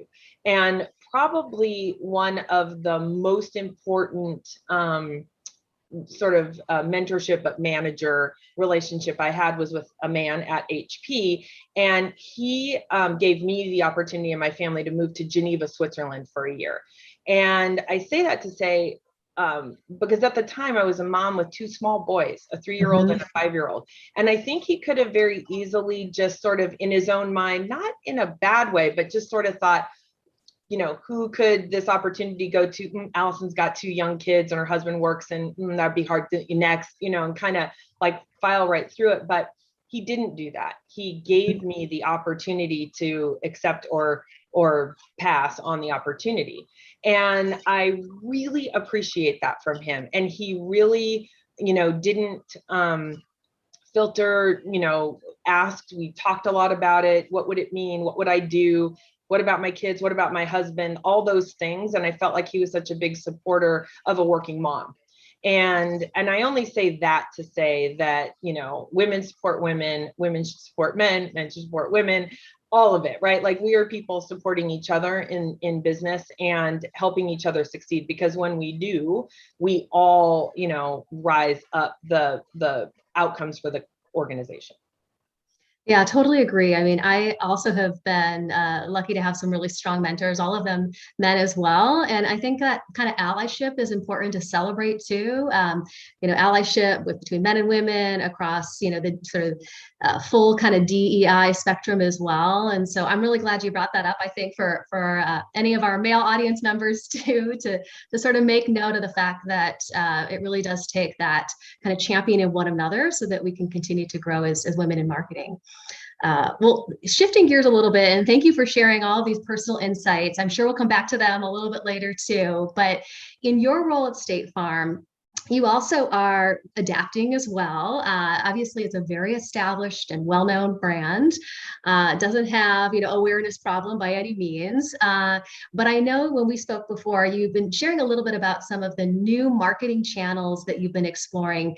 Before you jump into that, though, can you share a little bit about your role, maybe some of the larger marketing objectives that you're tackling this year, and then we can jump into some of the new cool things that you're doing to reach that younger audience? Perfect. Yes. So I ended up in Silicon Valley technology for 27 years from a marketing perspective. Never thought I would go to the insurance industry or a US only brand.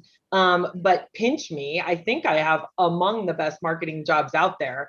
It is the most fun team, a wonderful award-winning organization that does some pretty amazing marketing.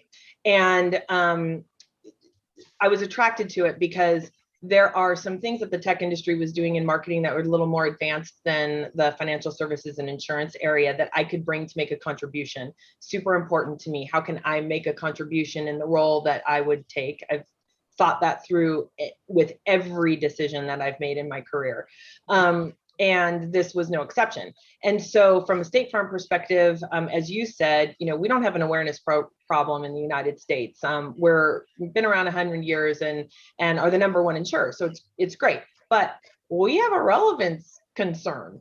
We have to attract the younger, every brand does, the millennials and Gen Z tsunami that's coming of buying power.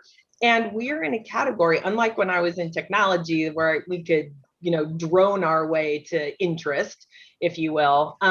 Now it's a category that folks are apathetic at best. It's not fun and exciting and sexy. In fact, in some areas of the insurance industry, it's darn right scary to think about. I'm kind of thinking life insurance, for example, for some folks. And so our challenge is, how do we continue to be relevant in, current conversations and start imprinting with, millennials and Gen Z for sure, this, again, tsunami of future humans, the demographic that marketers are going after, but help kind of connect to a category that's really hard to connect with.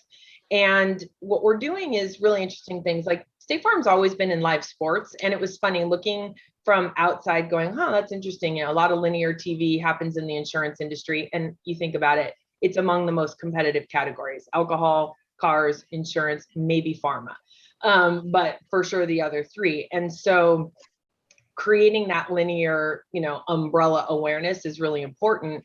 But, we do a lot in, you can't turn on a sporting event pretty much and not see State Farm somewhere, which is great. And they've done a good job. But what we're now doing differently is, and this is like super exciting, the NBA 2K gaming game. We have the first ever non-playable character, and it's Jake from State Farm. Right. So we're very to have such a great asset in him, the character, and we were able to get that character as one of the first stops for players to come into and have the ability to buy some State Farm apparel, of course, the red shirt and khakis, but like super fun, and being able to place our brand in interesting ways where we're not endemic, right? HP and Intel were endemic to gaming. State Farm is not. And so trying to think of different and creative ways to kind of expand where we play and where we're known to reach another additional expanded target. Yeah, no, I think that's what's sometimes the most unexpected, is the thing that, triggers that opportunity to engage. Are there any kind of success metrics that you're able to share as far as, some best practices, how you're measuring the success of these new channels? Because I think, to your point, this is not something that's unique just to an established legacy brand. Consumer habits have shifted. And so there's all these new opportunities for brands to reach their audience in new and unexpected ways.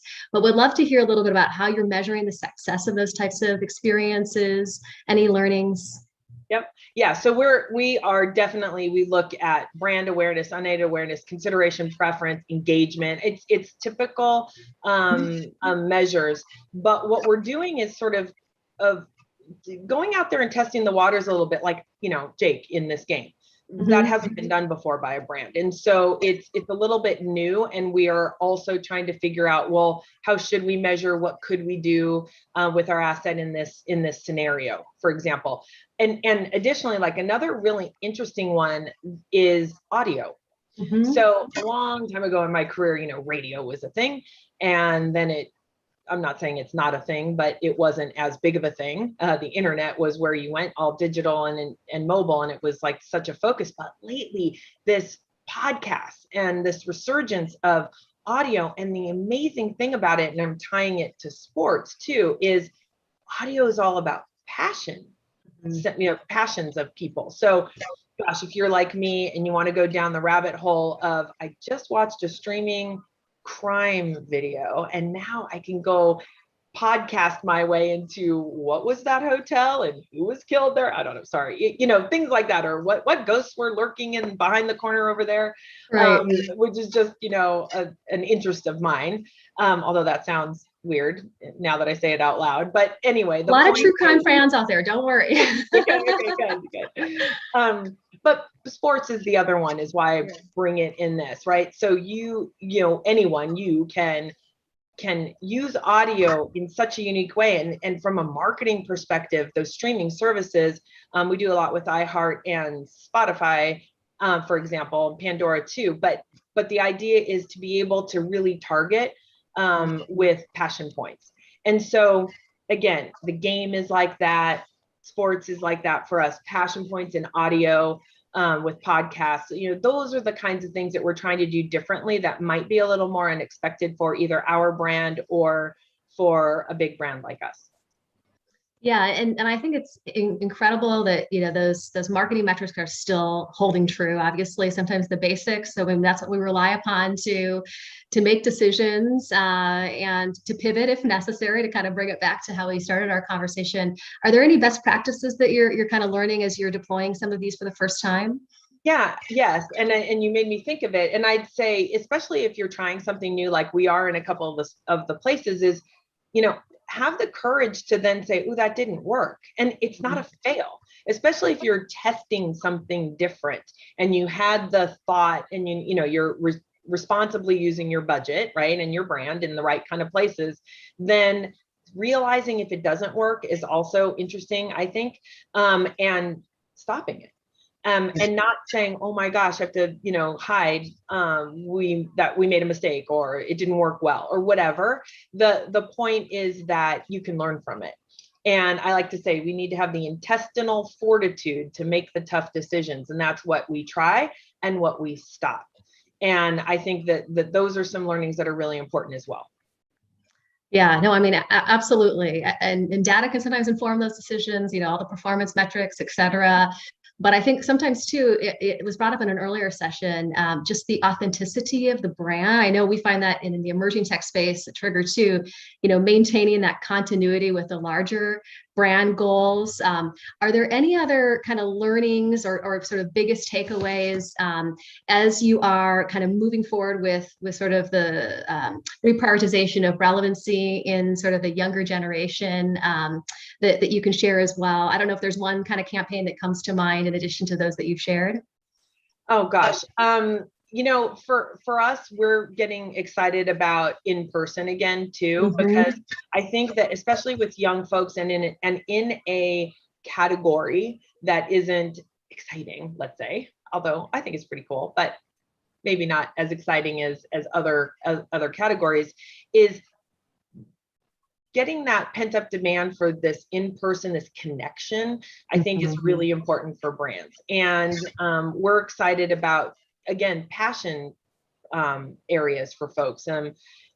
Whether we talked about sports already and gaming, but, music is another one as well. We're also leaning into different cultural areas. Obviously, the Hispanic Latinx market is so critical in the United States and so important. And we have, some really great campaigns that we've done there. We are continuing to rethink and do more, do better, demonstrate our understanding of that target more and better. And those are, just the territories, if you will, that we think are really critical, especially for the younger folks. The older generations, it's interesting because there's this thought that just the younger people are using digital or mobile devices to search and to get quotes for insurance online or digitally, things like that. But we're finding that all the older generations are as well. So it's not like it's just a young thing. And so that digital approach where a lot of brands think that perhaps that's the way into some younger people under 40, it's true. Of course that is. But we're finding also that everybody is digital and everybody is using their phones.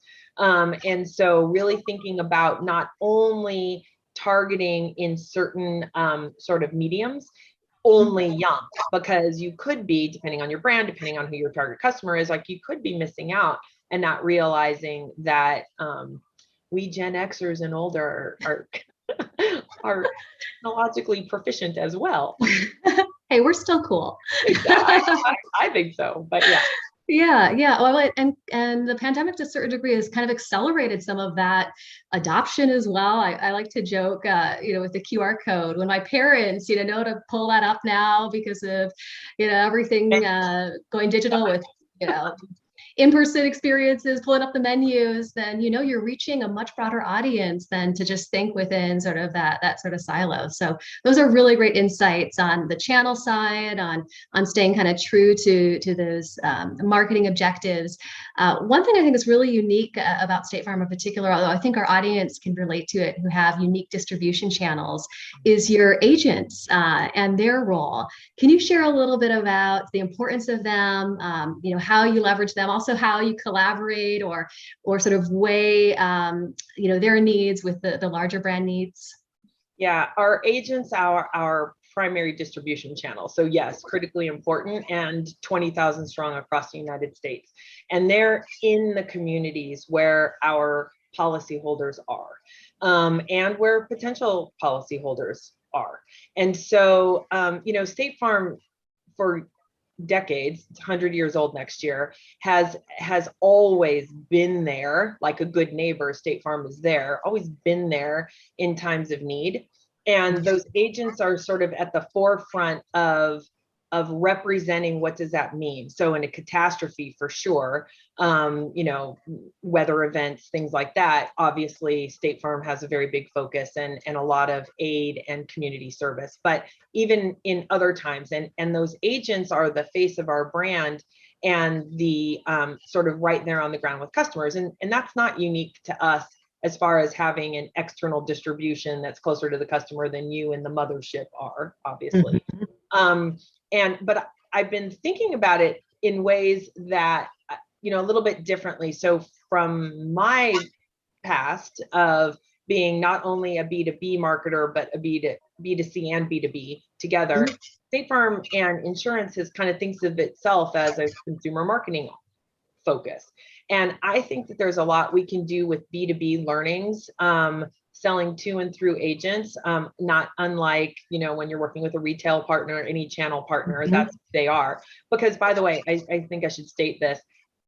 State Farm agents are not State Farm employees. They are independent small business contractors. And so they make decisions on their own. Of course, they get a lot of support from corporate and they get to have the benefit of our brand and things like that, but they make their decisions on their own and they are their own small business. And so there's influencing that has to happen as well. And so, and I'm sure many folks on the line here today can relate to that. So thinking about marketing to and through your distribution channel is really important. And in addition to thinking about the end user customer or your end target, policy holder in my case. Yeah, no, I think they have definitely a special place. And can you share, I'm just looking at the chat here, just about, opportunities to learn. Have there been any moments where you've had to reconcile these kind of, maybe a little bit of a disconnect between their objectives and yours? And can you share any learnings from that? Yeah, actually all the time, right? It's just like any partner. There's a healthy, wonderful tension, and we deal with it every day. But what's great about our organization is the open, collaborative approach with each other. So there's a lot of love and respect there. It's not an adversarial relationship, for instance. And so, we've made decisions from a marketing perspective to subsidize certain tactics for agents. And it's always great to add a subsidy to help sort of juice up or spur a specific tactic or a behavior that we want for a period of time. It's really hard to take it away. And so coming on board here this year, there are a couple of those tactics that were tried and true for agents holistically in their past that we've made the decision to sunset. Things like direct mail, for instance, and to kind of take that money not away from agents, but more modern marketing approaches in digital, for example. And I'll say subsidizing and juicing up those areas of the behavior and where our target is more. But the point is, that's not to say that some agents, many agents don't have success with that particular tactic. It doesn't mean it's a bad tactic. It doesn't mean anything, that they're doing anything wrong either. In fact, I was speaking to an agent just last week here in our headquarters office in Bloomington, Illinois, where I moved from the Bay Area for the first time in my life after 50 years of life. So getting used to Midwest weather and all. Anyway, any support and help with that, please, winter is coming. But the agents were here, and one of the agents was from the Arizona area, and she said, I work with all retirement communities. That's it. That's the community I'm in, the zip code I'm in. And these are people who don't leave their homes, and direct mail is really important to me. And it's like, yes, and we will still make it available. it doesn't mean it's not important. So I just use that as one very tiny example of the mix of all the things you could do. You have to make some hard decisions sometimes, and your distribution channel may not always agree with it, and it's just a matter of a conversation. And the conversation I had with her is, and we're still creating the assets, making them available, letting you bulk buy so you don't have to pay for, onesie twosies yourself. It's just, we're not subsidizing that the way we did before. Yeah, no, that makes a lot of sense. I mean, it sounds like it's an incredibly collaborative relationship. And again, as you mentioned, hopefully relatable to a lot of the audience members who have a unique distribution or franchise model. But I thought worth, sharing, just because it's something that, you're definitely looking to adapt, and likewise opening up some new opportunities for those agents as well. I'm going to open the audience to definitely ask questions if you do, but I have a few questions that I wanted to ask you as we start to round out. We could chat forever right now, so we're almost running out of time. But, a lot of your insights have been very inspirational as a woman in marketing, the various initiatives that you take in, across the brand. And so I'm always curious, asking inspirational women, who inspires them? And I would love for you to share that. That's a great question. So lately, actually recently has been Mental Health Awareness Day. It was maybe this week, very recently. And, I'm really inspired by the two athletes, Naomi Osaka and Simone Biles, recently, who very publicly, in the height of their, Naomi being a tennis player and Simone obviously Olympic gymnast, having the courage to say, I need to stop for a second. I'm not going to move forward with this event, or I need to take a little bit of time for myself.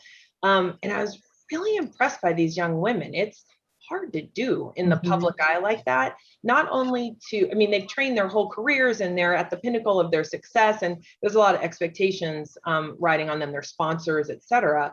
And their own personal just competitiveness, let's say, they've made it. And to give up the opportunity to compete, I think, is probably really hard, but that tells me how severe the, issue was.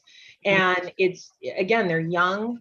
The public is on them. It's not like me sitting in an office. If I need to take a day or not, take some time off, it's who's going to know, no big deal. But I was really inspired by them. And I thought they were a really good role model for us all, men, women alike, to say that sometimes it matters how you feel.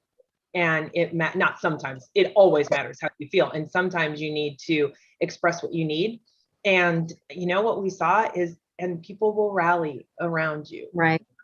So it's never a bad idea to think about that. Yeah, I thought it was so brave for them to do that in such a public way, but also so incredibly relatable. It was World Mental Health Awareness this past weekend day. And I think it's just important to honor kind of the self-care. I know you and I were talking a little bit about making sure we prioritize working out, and mental health, and it's just really empowering to see those women go out there and kind of exemplify that, and as a reminder for all of us from a self-care standpoint. We do have a great question from one of our audience listeners. The question is, with so much noise in the world today, how are you thinking about showing up and amplifying your milestone celebration as you head into State Farm's 100th year? Big milestone. As if I planted a question or something. So it's great. And to be honest, though, I'll share, and some of you may relate to this, that it's one of those, how much do we amp up and to whom? Because the danger, not danger, it's too strong a word, but the question is I don't, it's not your father's Oldsmobile, to harken back to an old campaign. And, we don't want to be perceived as old or not relatable, but in the financial space, the insurance space, you do want somebody who has been there and is reliable and dependable, and your policy is backed by real currency. If something happens, you will be supported, right? So there's that balance. And what does it mean to be 100 years old to our older customers who've been with us for a long time versus what it means to be 100 years old to a younger generation that hasn't thought about insurance and doesn't even know if that matters. So yes, we are planning, big things, especially internally and for our agents, of course, for next June is our 100-year anniversary. But we're also looking at what that means externally. And I think what you'll see is depending on, we want to target our message properly. So hopefully, the right message version of this goes to the right intended target because our media buy is right. Marketers will understand what I mean by that. But I think it's slightly different about what it means to different ages too. Well, happy almost birthday. I'm excited to see really all of this roll out going into next year. I'm sure you've got a lot that you're to be tackling as I'm expecting, like many brands, you're in that planning phase for 2022. It's hard to imagine it will be here before we know it. As we're coming up a little bit on time and I don't see any other questions, I do have one other one that I want to sprinkle in that's a little bit more tactical because we've been talking about some of the sort of big strategic initiatives, as well as some of the words of wisdom that you have as a woman in marketing. Are there any resources, things that you're using on a regular basis that just kind of make your life easier? I always love asking this because I can take this away instantly. Someone got me into Calm during the last panel that I attended. And I know this is a little bit of a curveball, but do you mind sharing what you might be using to make your life easier as a woman in leadership? That's awesome. That's I do use Calm, by the way. It is really great. That's funny that you mentioned that. I'm big on getting help where I can, so that I can focus on the right priorities. And so meal kits are a biggie for our family, especially when the boys were both home and over the pandemic was a little easier because we had opportunities, we were, home more, could cook easily. But cooking, a great meal from some really great food services is something that just helps. And, you kind of mentioned it before, but I think keeping keeping my mental state, what helps me a lot is my Peloton. And I don't know, maybe exercise in general. I have a Peloton tread, not a bike. And I feel like I could not live. I know that sounds very dramatic. I don't mean it literally, but it's very helpful from a mental state perspective. It's not about appearance for me. It's about stress release. Mm-hmm. We're all going to find each other on Peloton later. Okay. Yeah. Good. One of those incredible success stories from the pandemic where their audience completely took off. I got one like I think everyone else. And so, just another opportunity to connect as women. But thank you so much, Allison. And for our listeners, this was a really engaging and wonderful session. I appreciate the opportunity. Thank you. Thank you both so much. Allison, it was great to have you for your first fireside chat on our virtual stage. Hopefully more to come. Thank you, Kristen, for being such a great moderator. Awesome way to end our program today. Thank you. Have a good one. Thank you so much. Take care, everyone. Thanks so much to Allison and Kristen for closing us out and all of our speakers throughout today's program. And of course, you, our brand marketer community, for tuning in and supporting us in our programming today. We have plenty more to go, but that's it for today. So we hope you join us for our next program on October 14th, a live cast hosted by Influential, themed around TikTok. So registration's available right now on our Brand Innovators website, and we hope to see you there again. Until then, I'm Emily Agate. Thank you again for joining us.